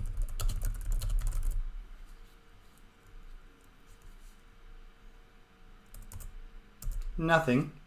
And then I bet I drown. But just in case, I'll load it up. Done.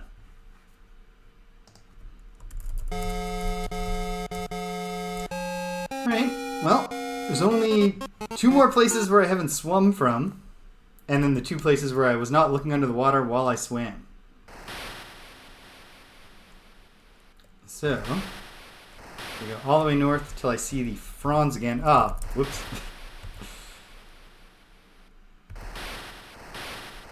Drowning face down in the lapping waves at the shore. Wait. Okay.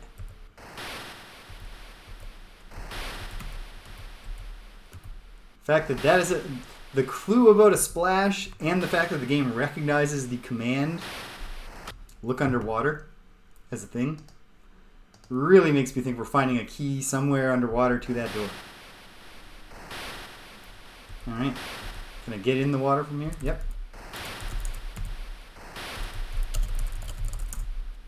Okay. Okay. I am being called to. One moment. Take a brief intermission here, folks. I'll be right back.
And we're back. Okay.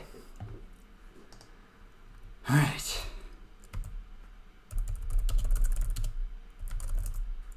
Nothing. And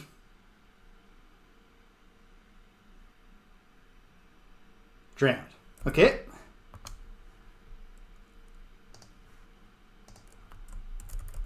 Drowned and nothing underwater. Okay. Well, only one more place where we haven't swam out.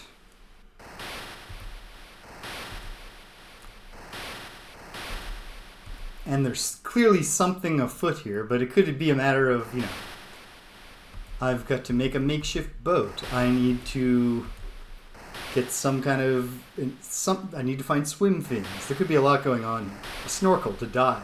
Who knows? At any rate, it's something.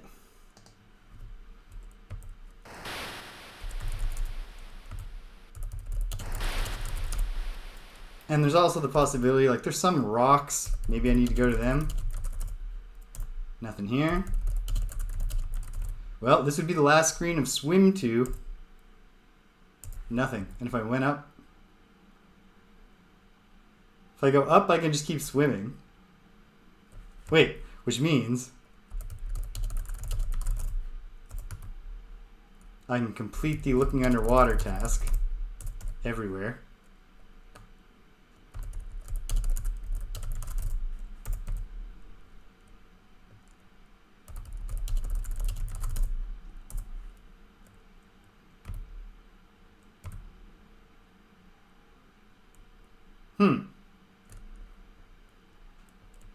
Okay.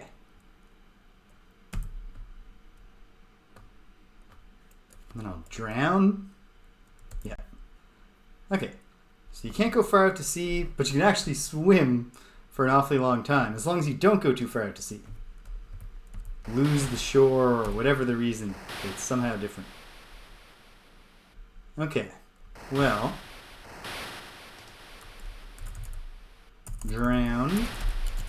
With nothing under the water. And I believe that I've checked just to be safe.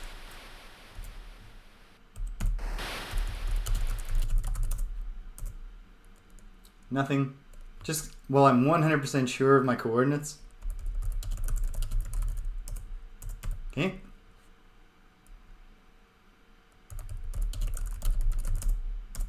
Nothing. Nothing. Okay. There's something afoot with the,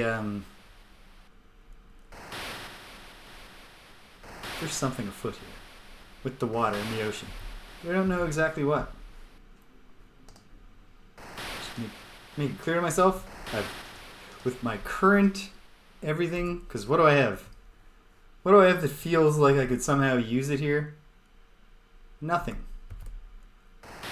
So, next immediate thought is to check bodies of water, like freshwater bodies. So, let's go. From these trees, if I go north, more trees, but eventually going north will bring me to more trees, but eventually going north. Maybe I'm mistaken about... Oh, hey, it's Little Red Riding Hood. I can't help you right now. I'm just a little worried about getting you dead.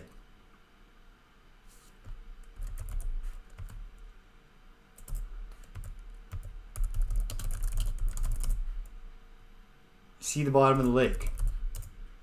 Can't dive.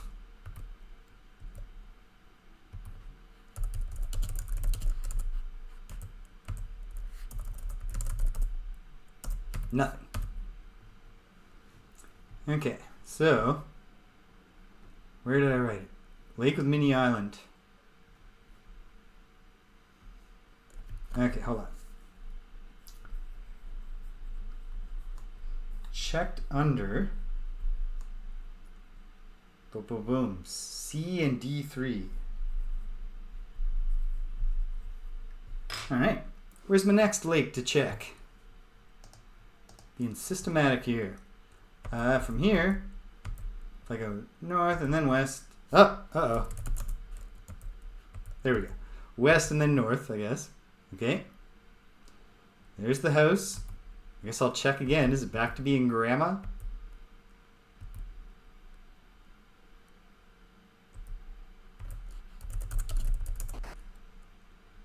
It is.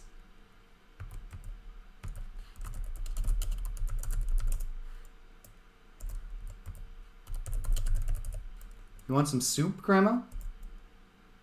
Ah. You feed the hot chicken soup to ailing Grandma. I feel much better, she says. In return for your kindness, I have something for you. Look under the bed. But hopefully this isn't ominous. You drop to your hands and peer under the bed. Oh, finally, some rubies. A large ruby ring and a black cloak are hidden there. You take them into your possession. Okay.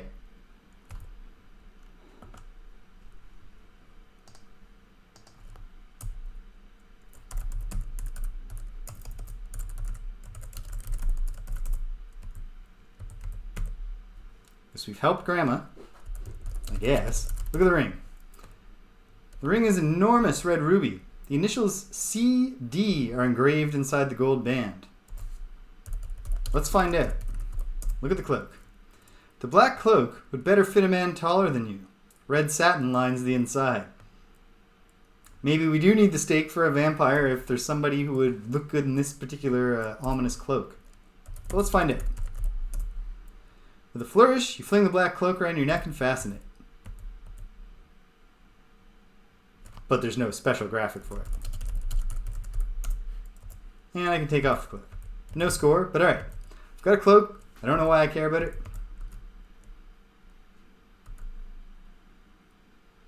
Okay, and the initials C and D. Okay, at this point, let's find...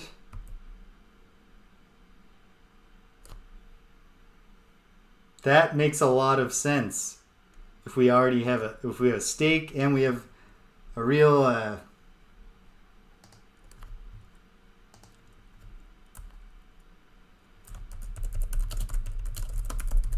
Alright, this save so I can help Riding Hood, but then take it back later if it turns out to be bad. Yeah, a lot of evidence suggests we're going to encounter Count Dracula, perhaps in that creepy castle. Boom, got flowers. No, look at bouquet. Just pretty flowers, they smell good. Okay. Oh, here's a thought.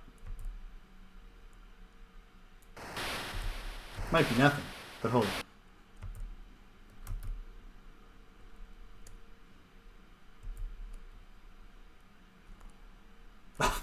Okay. I was about to say, good thing.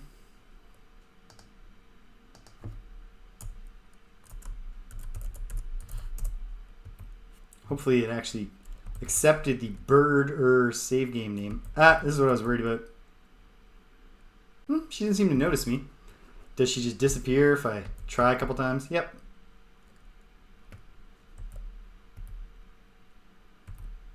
So in addition to checking the lakes, okay, hold on.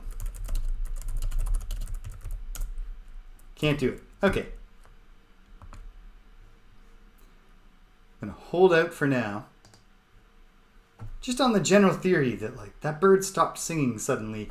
And, like, normally you would cover a bird while you're moving it. I don't know. Stressful for the bird, right? Alright. Let's keep finding lakes. The next lake is actually one screen north.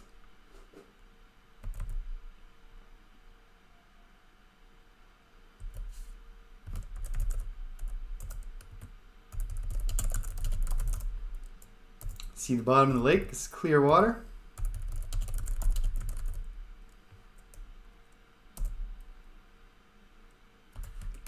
Okay. I have checked the lake at C7 to D7. We've got lots of items. So there may very well be some puzzles within our grasp. And also, if I swing back past the antique shop, there might be some new possibilities there.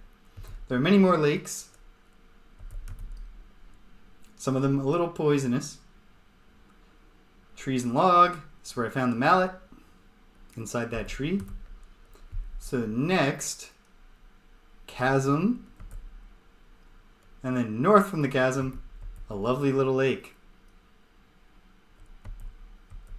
It's a little bit gigantic. Damn.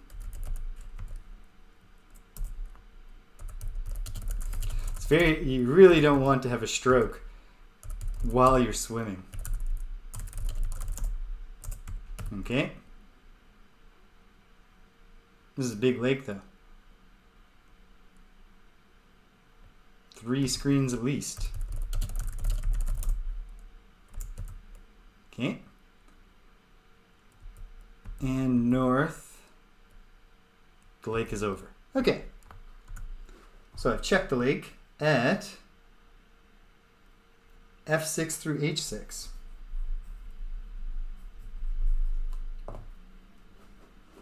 Next up, we'll actually get to the antique shop again.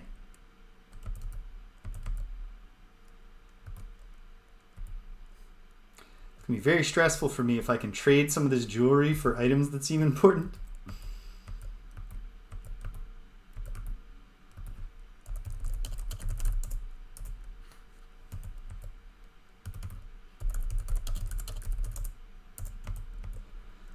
Okay, well, let's try out the can it randomly be open theory really quickly. Nothing different, nothing different. I'm not so committed to this theory that I'm going to walk all the way over and check the sign every time. Wait, can I read the sign from here? Yes. Do this 5 times.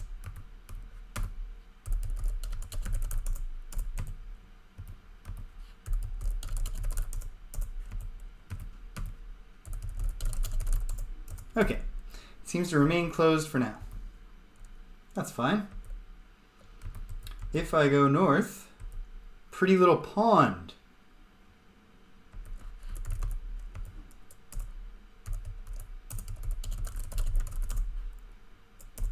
See the clear blue water at the bottom.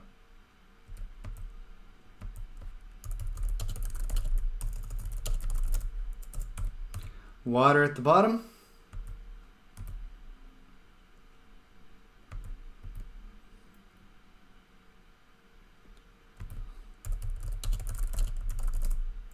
Water at the bottom. Okay. So this one was F3 through H3. F3 through H3. So the unfortunate news, so I think that is all of the conveniently accessible lakes. So if there's something to be done in the lakes, there might be more to it. Do I have any? I wish I had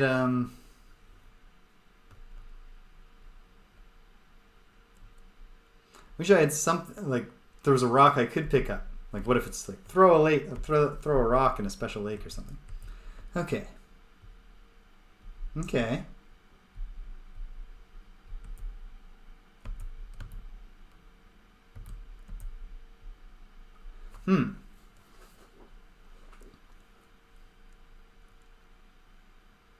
I've got flowers now. I don't know who wants them. I don't know who wants any of this stuff. Oh, this is good. Get protected.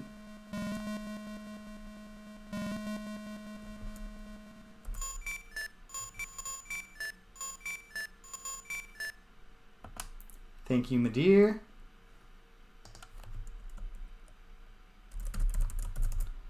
Okay. While we're under the protection,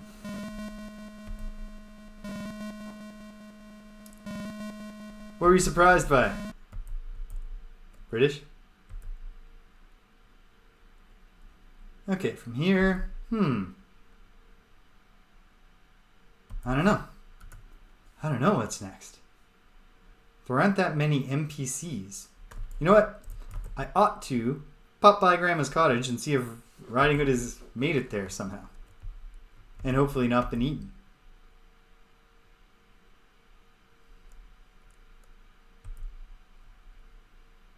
Ah!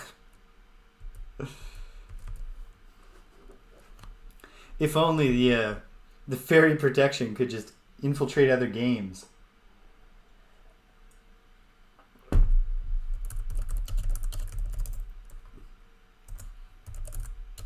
Now it's going to be the wolf. But is this literally a... Yeah. Doesn't make any sense, but okay.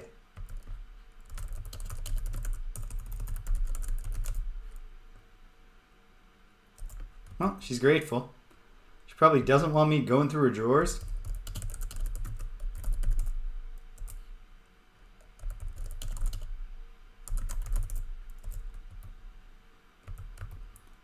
Is there a screen over here? Looking cupboards? No. They don't want me looting Grandma's house. And yet... Okay. Well, hold on.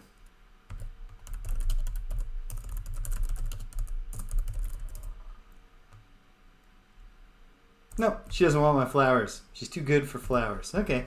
That's good, actually. Yeah, that's what I'm thinking. Like, is Grandma... What's she holding out on us?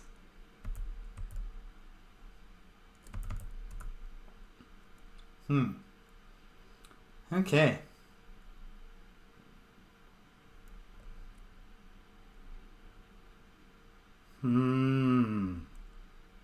Looking at all of these things, thinking of the places we've seen.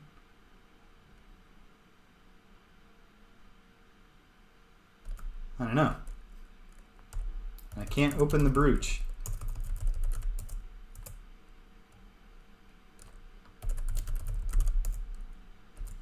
I wish to open it. Can I smash it open? No. Okay.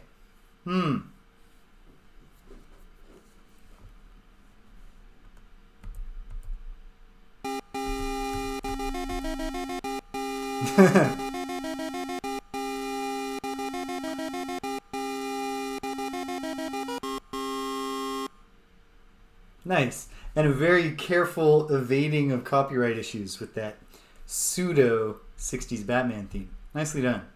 That was fun. Okay. Well, perhaps I'll walk around some more. Keep my eyes out. See if anything occurs to me. Did I miss something in the dwarves' house? Did I miss a lake or not note a lake somewhere on my map?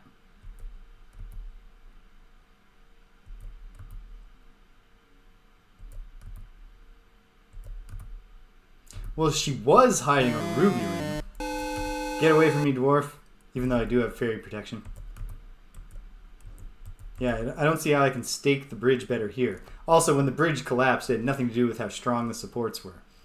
It's the boards themselves. Okay, so...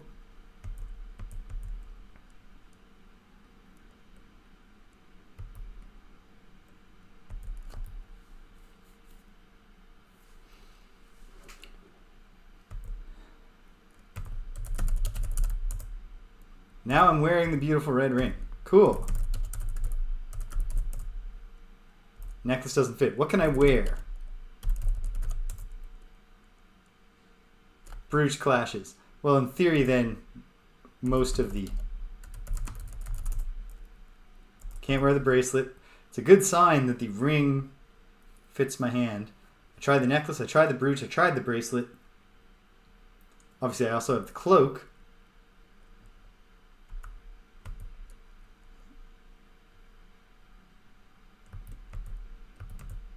What if Seems too easy. But what if...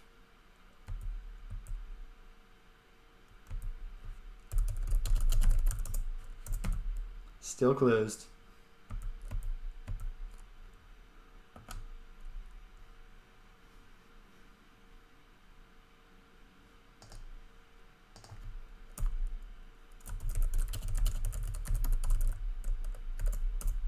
Maybe?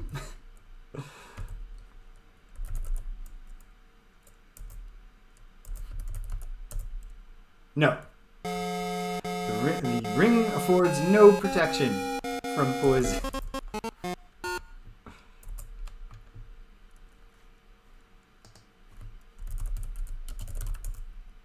And I can take the ring back off easily. So it's not a cursed ring, as far as we can tell.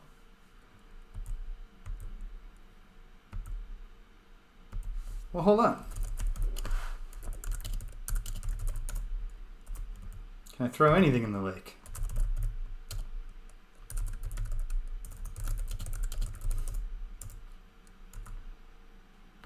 I'm trying to throw every single thing I have into the lake.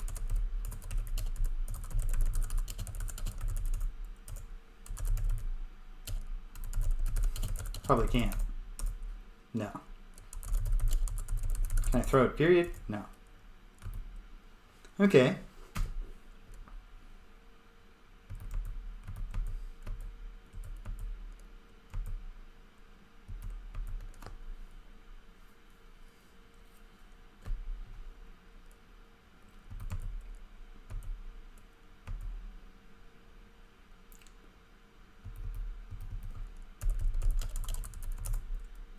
Trees. Okay.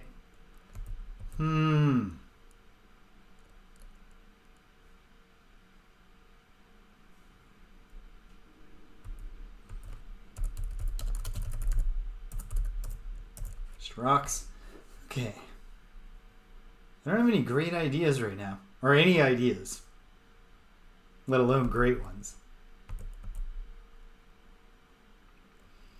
Open to suggestions, but not spoilers.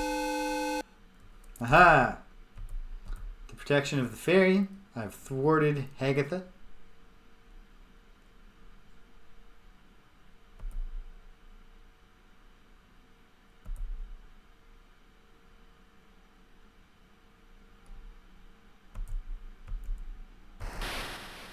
Can I walk out on the rock? Yep. And easily fall off it too.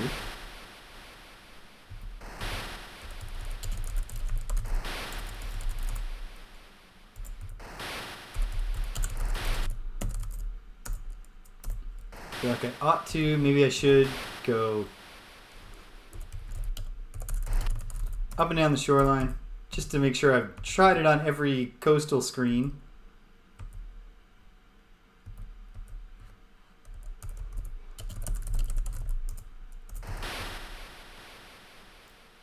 Don't have great expectations for this, but hold on.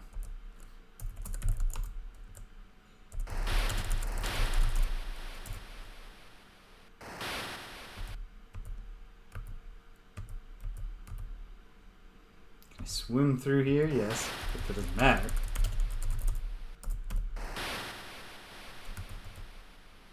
And I'll be back around pretty soon.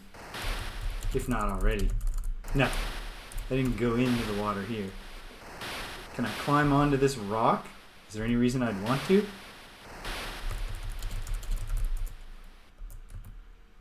Too dangerous.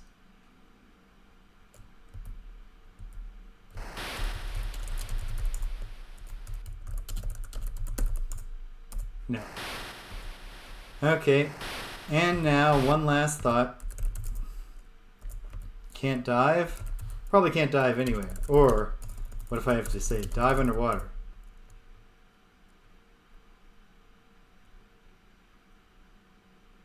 Okay. Water's very deep here. I need some sort of aid if I'm going to dive. Which suggests there might be an aid somewhere.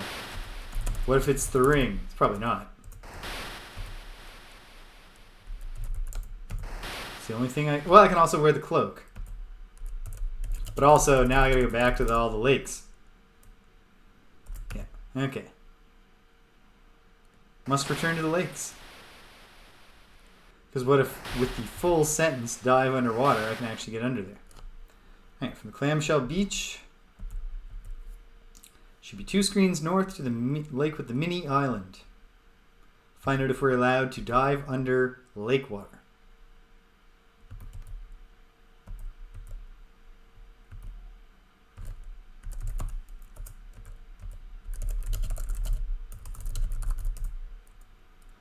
It's very deep here. I'm actually very skeptical that's true. But it strengthens the thought that actually maybe you need some help. And yet, let's keep trying.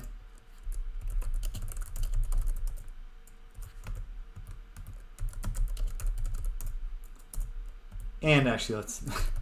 what if it's a cloak of water breathing? Probably not. No. Okay, I might as well keep the fancy clothes on while I walk around.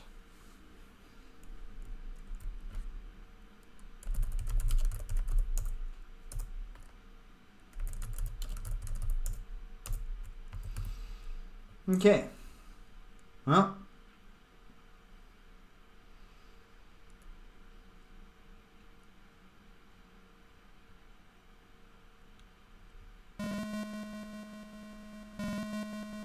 Maybe I'll be able, maybe we'll meet the fairy, get a re-up. Probably she doesn't appear while you're already blessed though. Okay.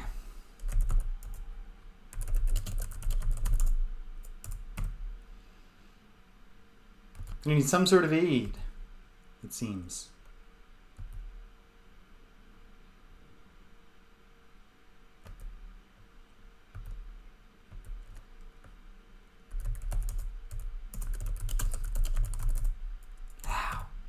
How is it impossible to dive under the water right there?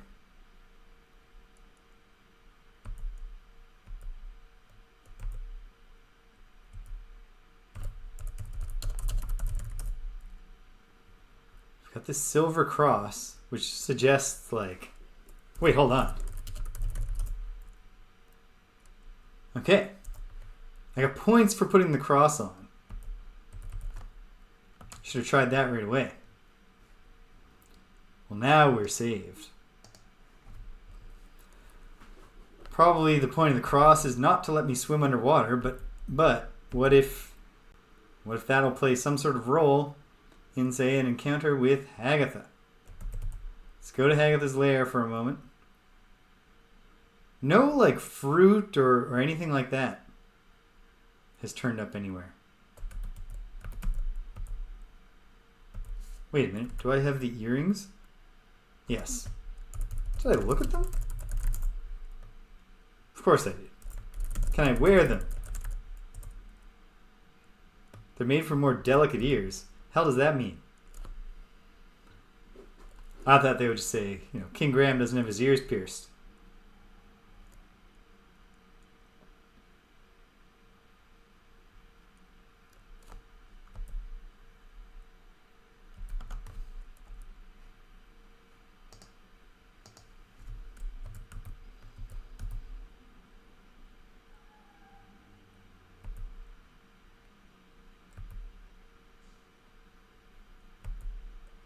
Can't think of any reason that I'd want the bird right now. Can I take a skull? It is a terrible thought, but you gotta try everything, right? Okay.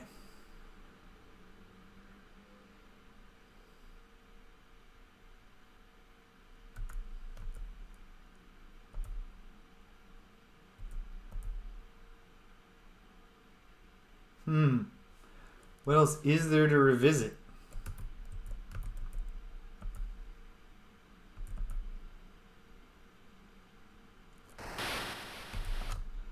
Well, doesn't seem likely, but what if the cross enhances Graham's swimming ability? Fair. That's fair. I was kind of expecting that response.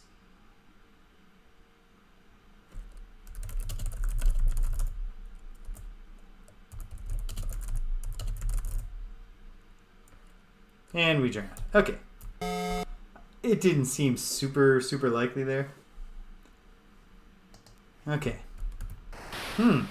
60 points, not bad. Like 1/3 of the way there. Hey, Batman. We've already experienced this gag, though, so thanks but no thanks. Okay. Well, we're back to the cottage once more.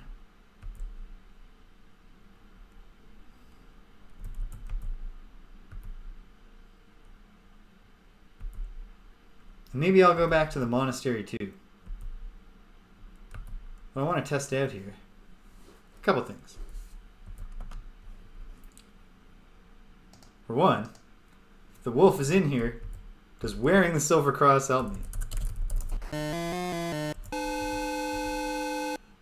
Sure doesn't. Alternately, can I... Oh, right. Can I act quickly and stab him with a stake? Probably not.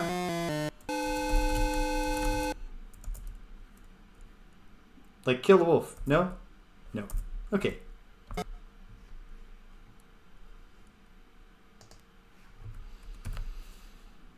Alright. That's okay. It's alright. Other things. Oh, wait. Also, I want another grandma meeting. I've got a reason for that too.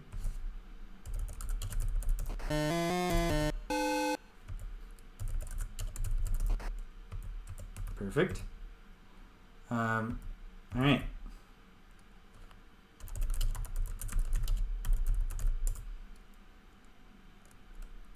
She doesn't need treasure. She doesn't want the flowers. She probably doesn't want any of this stuff. Or what if I show it to her? The trident.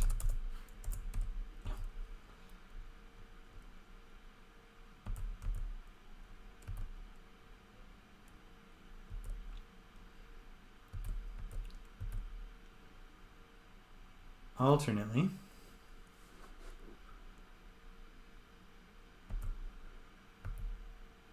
if I go over to the monastery,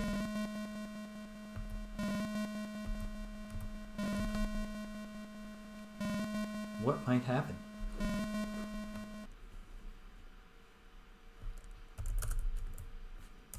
Is there anything? Could there be anything new? Oh, the monk is gone.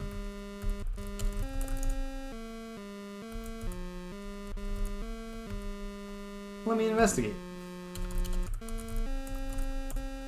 It's a large wooden cross? Yeah.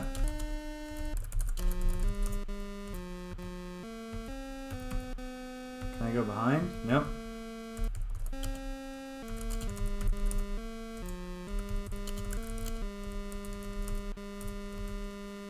Nope. Can't crawl around on the ground looking under the pews.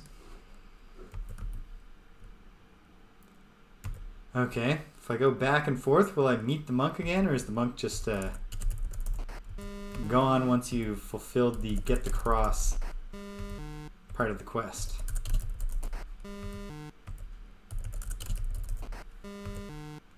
Okay. Okay.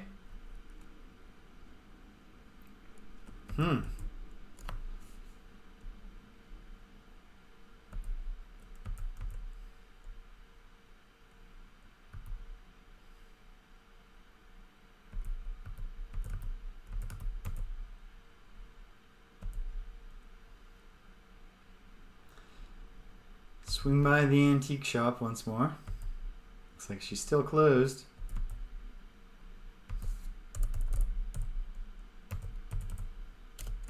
Oh, here's the enchanter.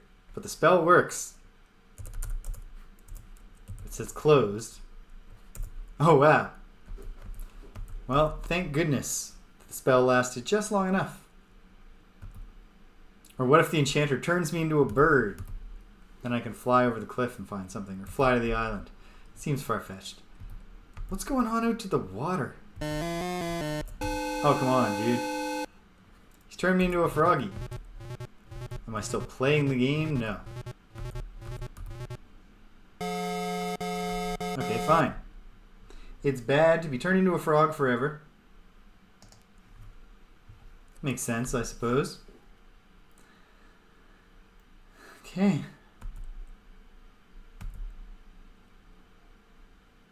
I don't think the cross will be protecting me from the poison lake, although I suppose it doesn't hurt to find out for sure. This is poison lake. Too bad. You die of extreme poisoning. It's not mild poisoning. Okay.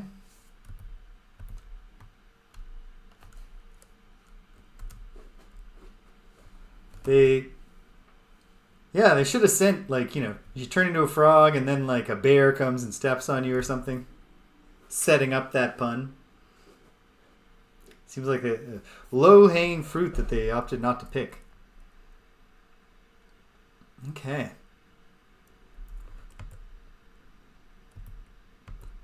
Feels a lot like we're going to encounter Count Dracula on this castle in the middle, but how do we get there? What is the mallet for? Well, if you put it all together, we might be pounding a stake through Dracula's heart with the mallet after something. Rub the ring. Is there a genie in it? No. Can I break the tree with a mallet? No. No.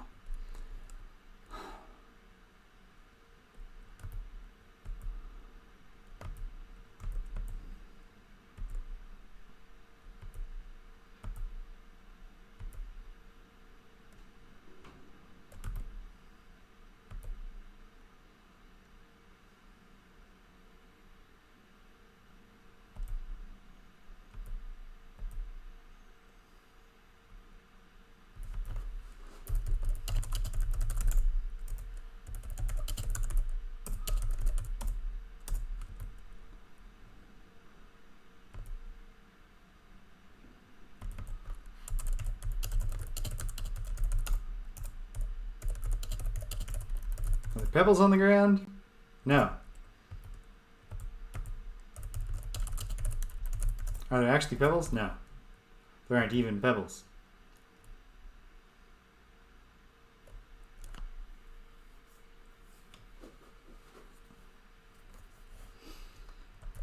When Danielle called me down, it's because she wants us to go for a walk as the winds are subsiding, but the ocean's still wild. Go down to the waterfront. So I gotta wrap up fairly soon. But I hate to wrap up with, like, absolutely nothing in mind that I could, like, chew on. Although one thought is, like, what if I read the manual and it specified, like, what if there's something in the manual that you, if you didn't read the manual, copy protection, just you weren't told some obvious thing.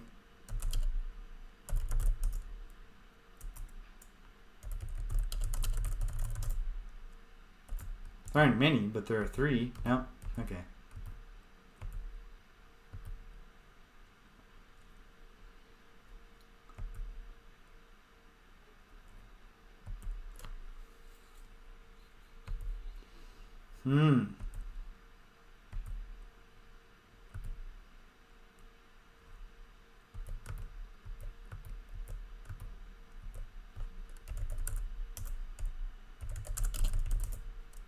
I know it's closed, but okay.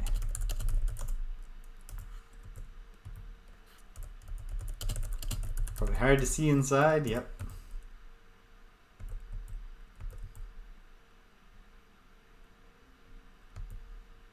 Okay.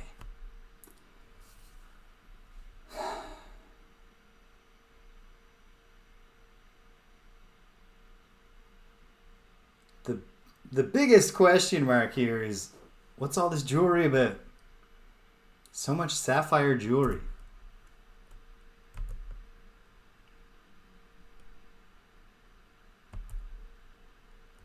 Can I walk on this log at all? Nope. Just die of extreme poisoning.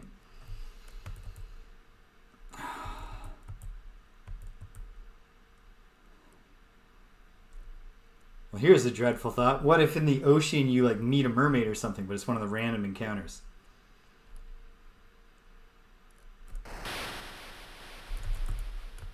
Wait, hold on.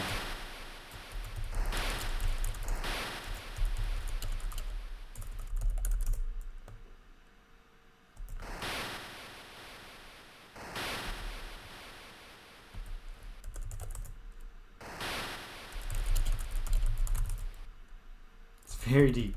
Immediately deep. And I've done this. I'm wearing all of the stuff.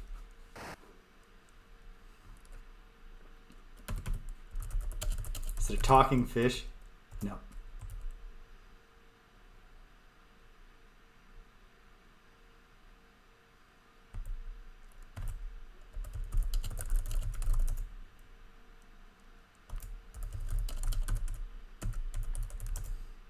No. Can't go looking at the seaweed. The fish is just a fish.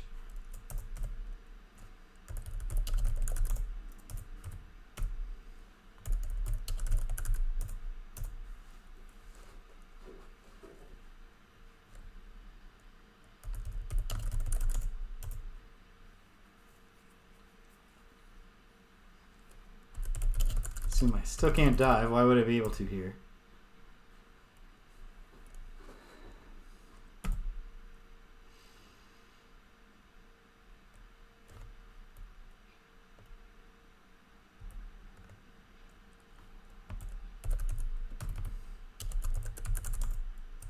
I don't know.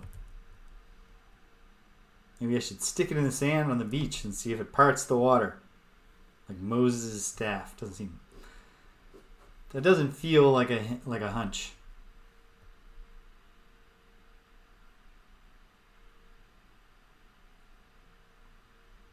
Fingers crossed for establishing a pattern here. Session 1, do the mapping, poke around a little, score some points, solve a couple of minor puzzles, and then wind up like, I don't know. And then session 2, have the breakthrough. It could happen. Stranger things have happened. Alright, well, I mean, right now, with my dwindling time, I see no point in not just revisiting places.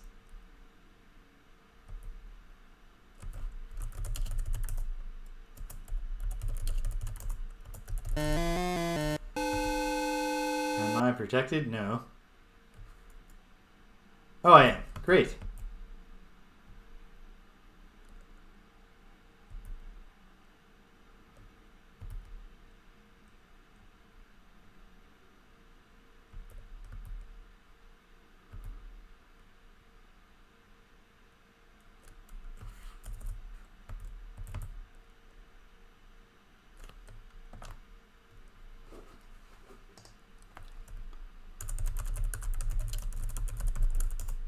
Seems like it's probably wrong to take the nightingale right now, but I'm not sure.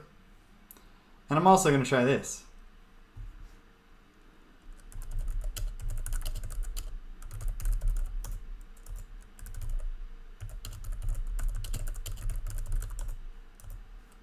No.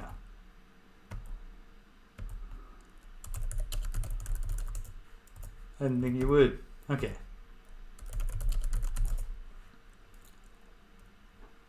Ah, okay. Well,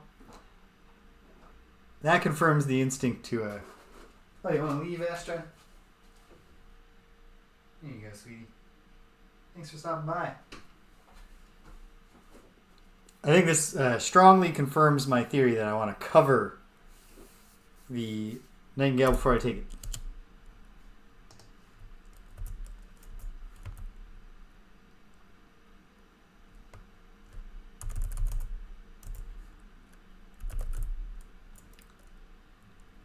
Welcome with maximal frostbite. Okay.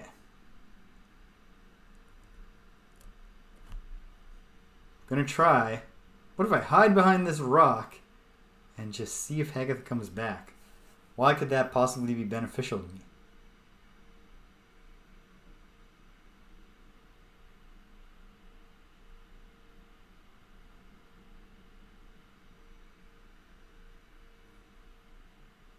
I know from the giant that waiting can be an answer. But yeah, I can't see why. Unless I can like sneak up on her, push her in the cauldron. But if she was there and I tried to sneak up on her, the bird would probably make a sound unless I had covered it. Maybe? What would I cover it with though? Can I go back and steal or borrow a blanket from Grandma? I don't know. Did the dwarf have something that I didn't take? Hey, Hagatha. Bad news for you. Well, double bad news. I'm slightly faster than you today.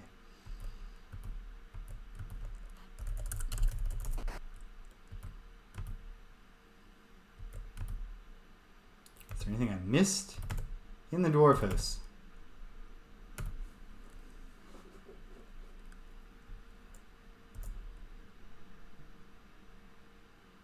There's a cauldron up there.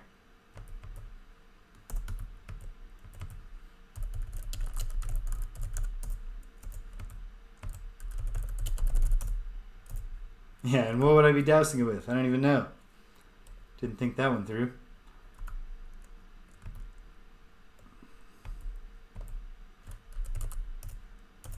Can't sit down here.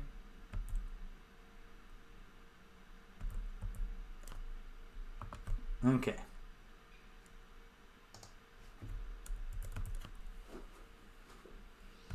Want to cover that bird with something for some reason, I think. What is the encounter? Does anything happen if we can get Hagatha to appear inside here? Anything special?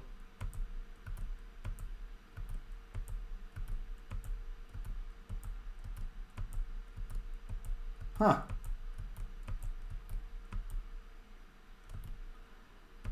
Okay. I'll accept defeat on that one.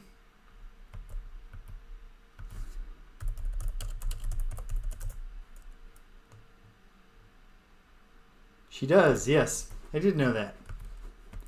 You've made that quite clear, in fact.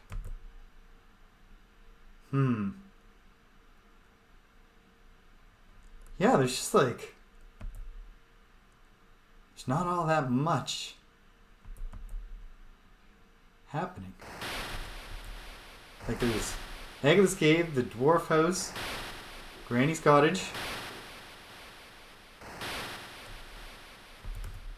Yes, hold on. You know what? I mean, I don't think this is it, but it's silly not to try talking to the skulls.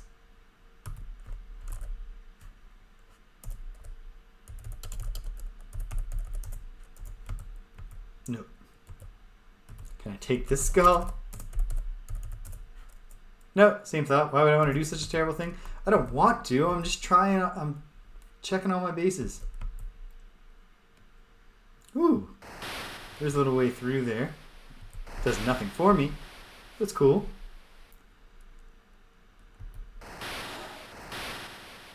Found nothing to swim out to. No random encounter in the water. Strong hint that eventually I can breathe under the water. Or somehow achieve some assistance.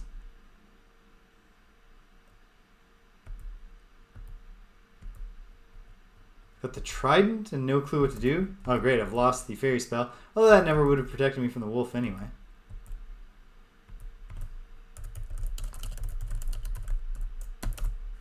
Nothing special about the flower box.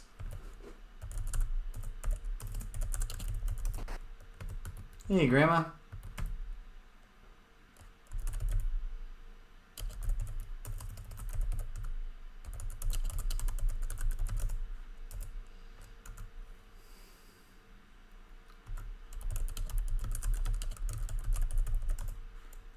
She doesn't care about the clamshell. Rejected. And the clamshell is the most useless item I have. Can I throw that in a lake?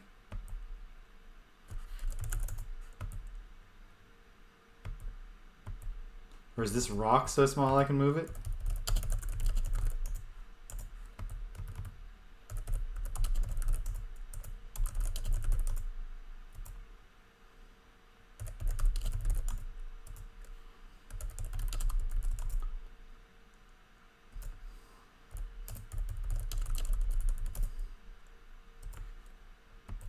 Nah. Would explain she's transforming back into a wolf, back and forth from wolf form. If we ever went in and there was like a cloud of mist in Grandma's clothes, I would be like, alright, okay.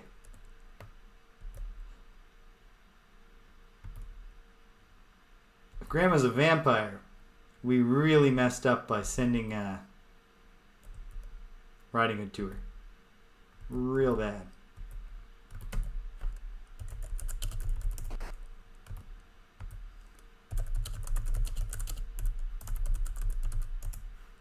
No. We're not supposed to stake Grandma.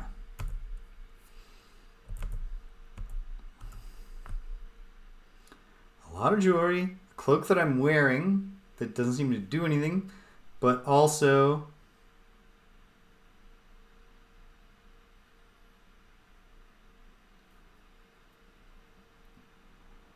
I was thinking with Hagatha's brew that maybe I gotta slip something in it at some point into her cauldron, but I don't know. Okay. I got a bunch of jewelry, I got a trident, and I don't know why. I haven't tried to stick the trident in the sand.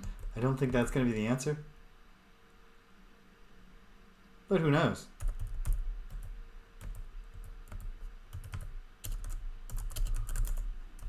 Nothing special about the sand.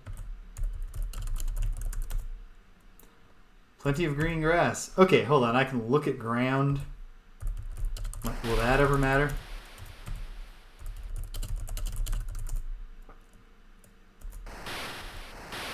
Looks inviting, but we're getting nowhere with it.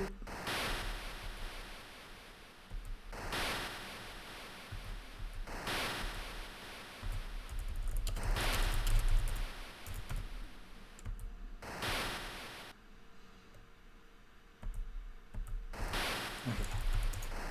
If time can be a thing,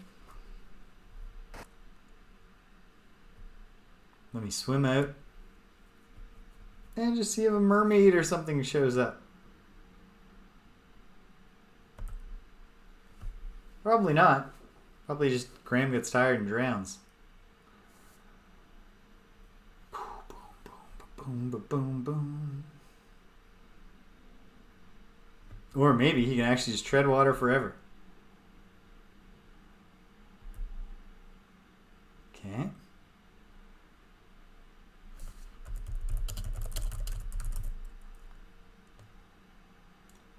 See nothing. Okay, but alright. Nothing.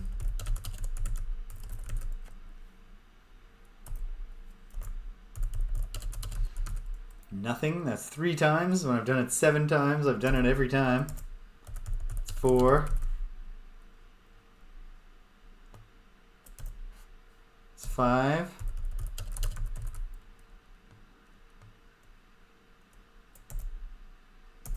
6. And 7. Okay. Nothing. But I don't think this is the answer. But what if it is? Free the bird, take the cage.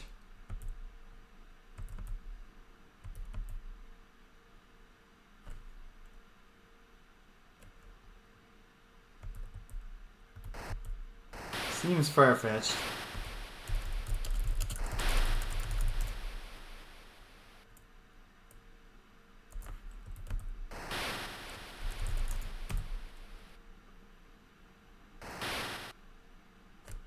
But all right.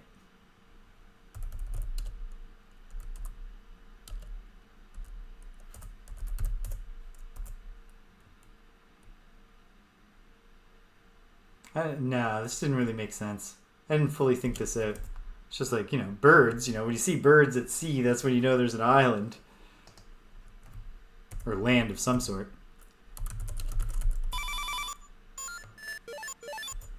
Saying prettily for a moment and stopped. I got 2 points. I mean, maybe I just cover it later. Okay, it'll sing again if I look at it. But to what end?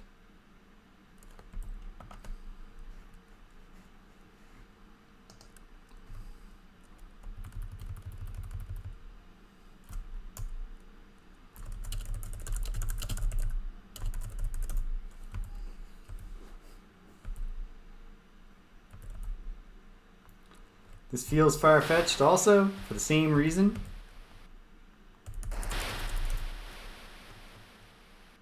Nightingale swoops out. The bird is gone. But I just lost points. It didn't say, you see the bird fly off and it lands on an island. Now you know where the island is. You can get there. Alternately, can the bird share knowledge with me as I swim out to sea? Don't think it can.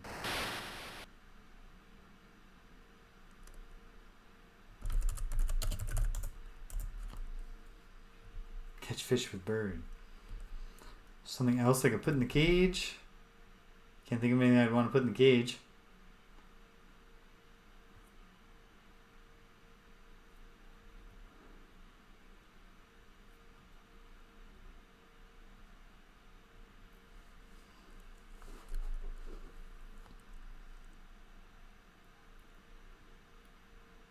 All right.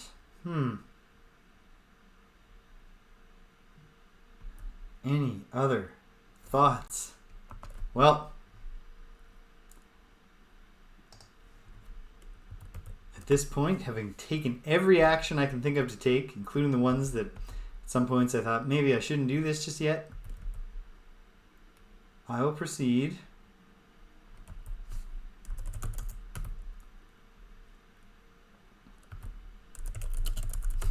Does the nightingale... No. The nightingale help me dive. That wouldn't make any sense. Would have been cool. Okay, from here... Going to go by the old antique shop one more time. And I'll keep my eyes peeled on the way, but... It's tough to say. There's a lot of screens that kind of make you think. I think so. Oh! No. Right, it wasn't opening the clamshell. The clamshell was just on top of a necklace, I think. Can I smash any of the stuff that I have? Can't see why I would want to. Do nightingales like clamshells? Not as far as we know. Okay.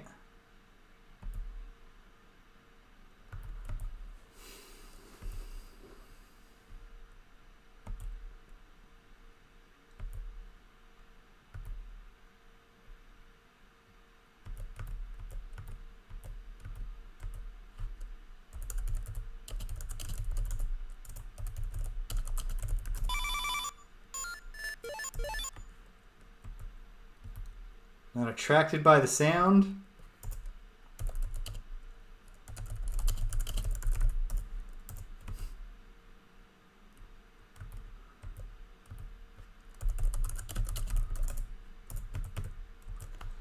Okay.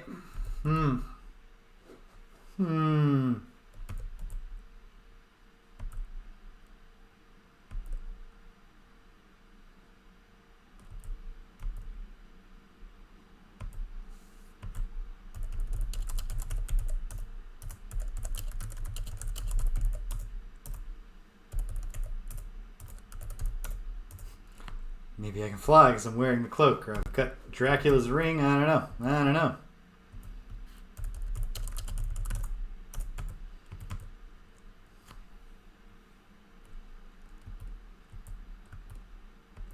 Throw a rock I can smash. Is there...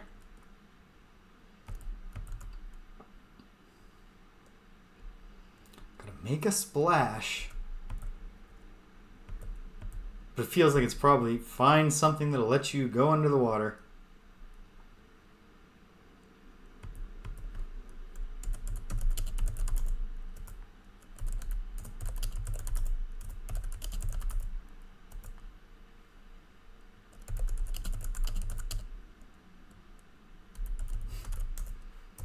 Touch the brooch to the... No.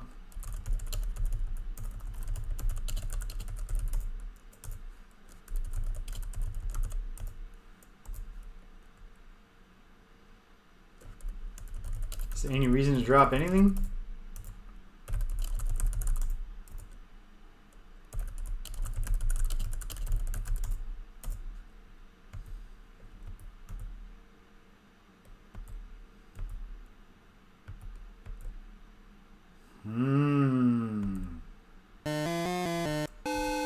Oh, you little jerk, get away from me. Aha. Just for that, I'm breaking into your home, buddy.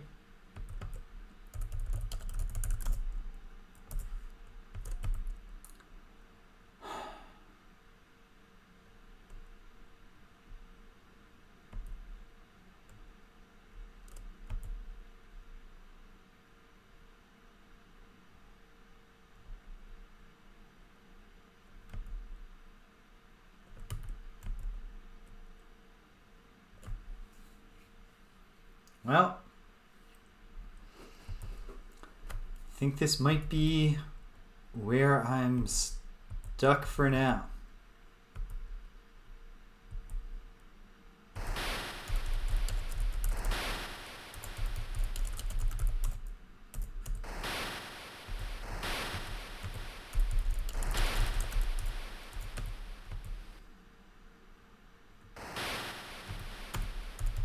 Yeah.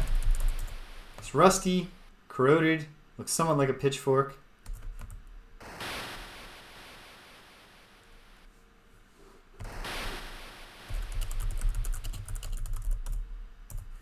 Seawater, I thought, what if, you know.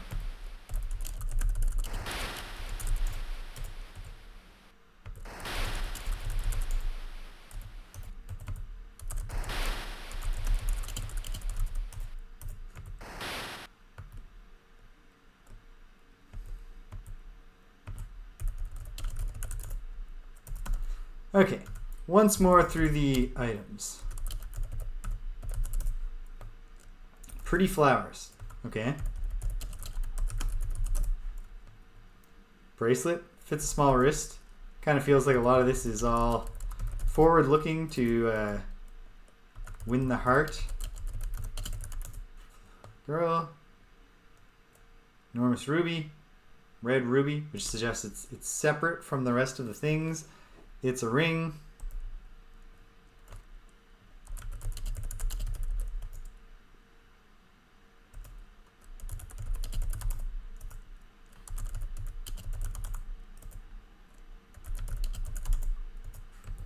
There's no points for putting it on. No penalty for taking it off. No option to throw it away.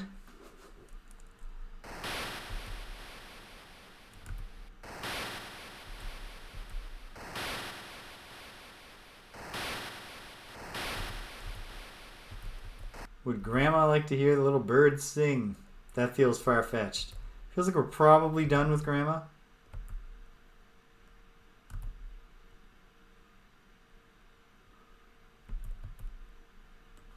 And I've looked in this stump and found nothing, I believe, but...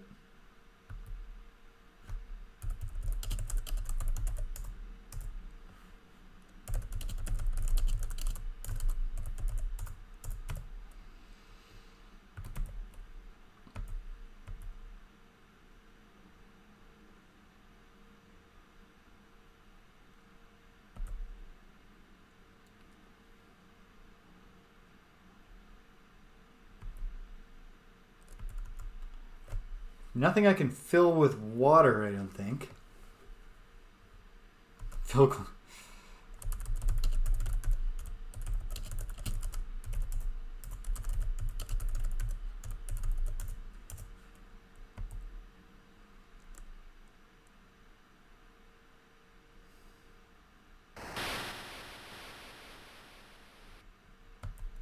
Is there anything I should learn about nightingales? Common nightingale. Boom. Belongs to a more terrestrial species, often called chats. It's derived from night and to sing. They're famous for a beautiful music. I don't think I'm getting anything here. Behavior. They like to sing. They see unpaired males like to sing at night. There's no day-night cycle here. Cultural connotations, okay.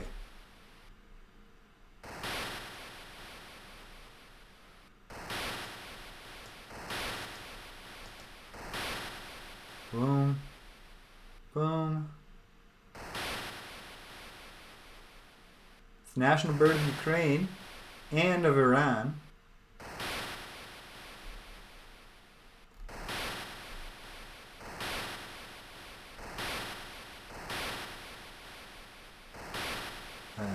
King's Quest II did not make the list for cultural depictions of the nightingale on Wikipedia. Nightingale sang in Berkeley Square did. One of the great World War II British standards. Okay. Well. Another small idea.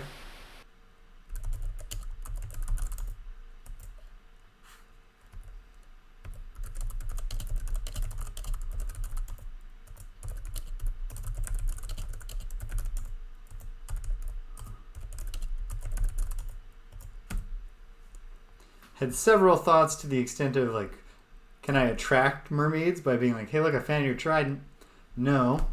I don't know what to do with the trident. I don't know how to make a splash. I don't know what to do with the water, but it feels like there's got to be something going on in that water. Okay. We found a lot of treasures. We have irons in the fire. But it's not even like the first King's Quest 1 session where at the end I was like, I know I can pay the troll a bunch of different things, but I don't know which one I feel comfortable doing it with. I got no one to pay with anything. One last very silly thought. If I can get Hagatha to appear inside her cave. Again. No luck. No luck. No luck.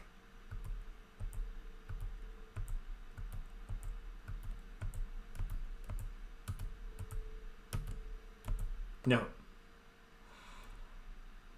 What if all Hagatha wants is just someone to be nice to her? Give her the flowers. Okay, the caged nightingale, the clamshell, the cross, the mallet, black cloak, brooch, earrings. Heavy foreshadowing that there's a vampire coming. Less heavy but still existent foreshadowing that there's a mermaid. Between the trident and we need help in the water. Very frustrating thought, of course, that the mermaid could be a random encounter or an encounter that happens if you spend time out in the water but don't do anything. I don't know. I can't get out on this rock.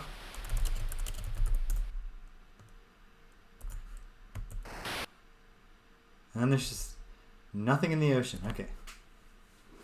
I don't know. Okay, swim to the second screen. Hit down, and I don't know. If Graham swims for a long, long time, probably not.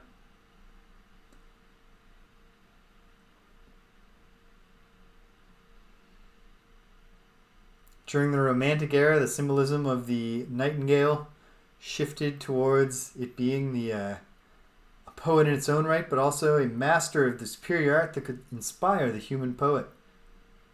For some romantic poets, Nightingale even began to take on the qualities of the muse. So what if it's also just part of the seduction plan? Hey Nightingale, help me write a sonnet to impress this girl I saw in a mirror. Got no fairy protection, but so. But yeah, no, we're just circling. Nothing changes. Nothing's different.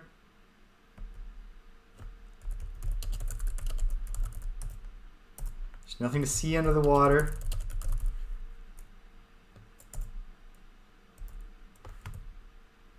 Okay. Well, I guess this is where I stop. 62 points out of 185. So yeah, that's not bad. We've got a bunch of stuff in our inventory. That's not bad. I don't know what to do with a single piece of it, but it's something. I have helped Grandma. I think I helped Riding Hood as long as she didn't go to Grandma's at the wrong time and get eaten by the wolf. I got a bunch of stuff, especially jewelry. No idea what to do with any of it. We got a poison lake. I don't know how to cross it. Got the can't dive, even though Sir Graham was perfectly comfortable diving into the vast waters underneath the well in Daventry. But maybe he's, these are Kolyma waters. Like, who knows what's down there? I don't know. I think read the manual is something that I will do today, so that I go out in the world, live my life, and try to think of some ideas. And hopefully they'll be good ones. So tomorrow, very momentous day. Because finally, barring some disaster or some frustrating endgame sequence I can't figure out, I think it's the grand finale of Quest for Glory, Shadows of Darkness. It's been a terrific time. I'm really excited to cap it off. At which point, I'm going to head back on Sundays to Britannia, do Ultima Underworld 2. When I finish that, we're going wherever Quest for Glory 5, Dragonfire is going to take us. Possibly a land called Silmaria, since Punnybones kind of heavily hinted, hey, I'll be in the next game, which will be set in a place called Silmaria. And yeah, that's exciting. On Tuesday, Greg and I are going to check out Mighty Final Fight. And if that doesn't fill our entire play session, we're going to start Shiodai. Hold on, what's the proper title? Let me get the title. I'll get it right. 1 second.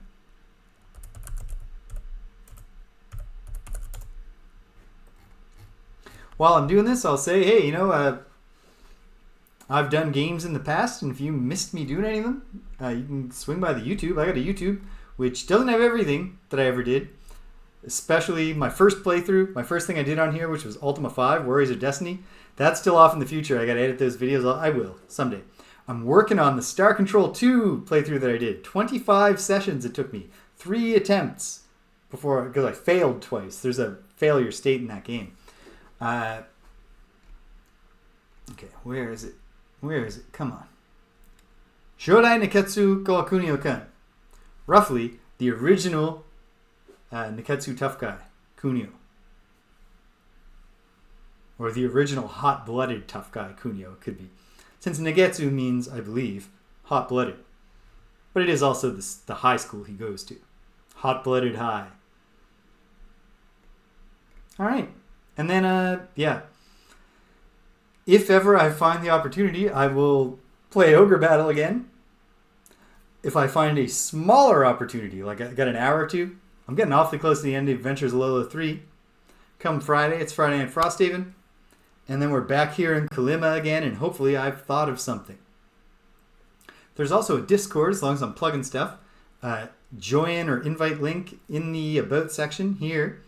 And I ought to, work harder to, get a conversation started about something, or put up a poll about, which of these games should I do next, or something.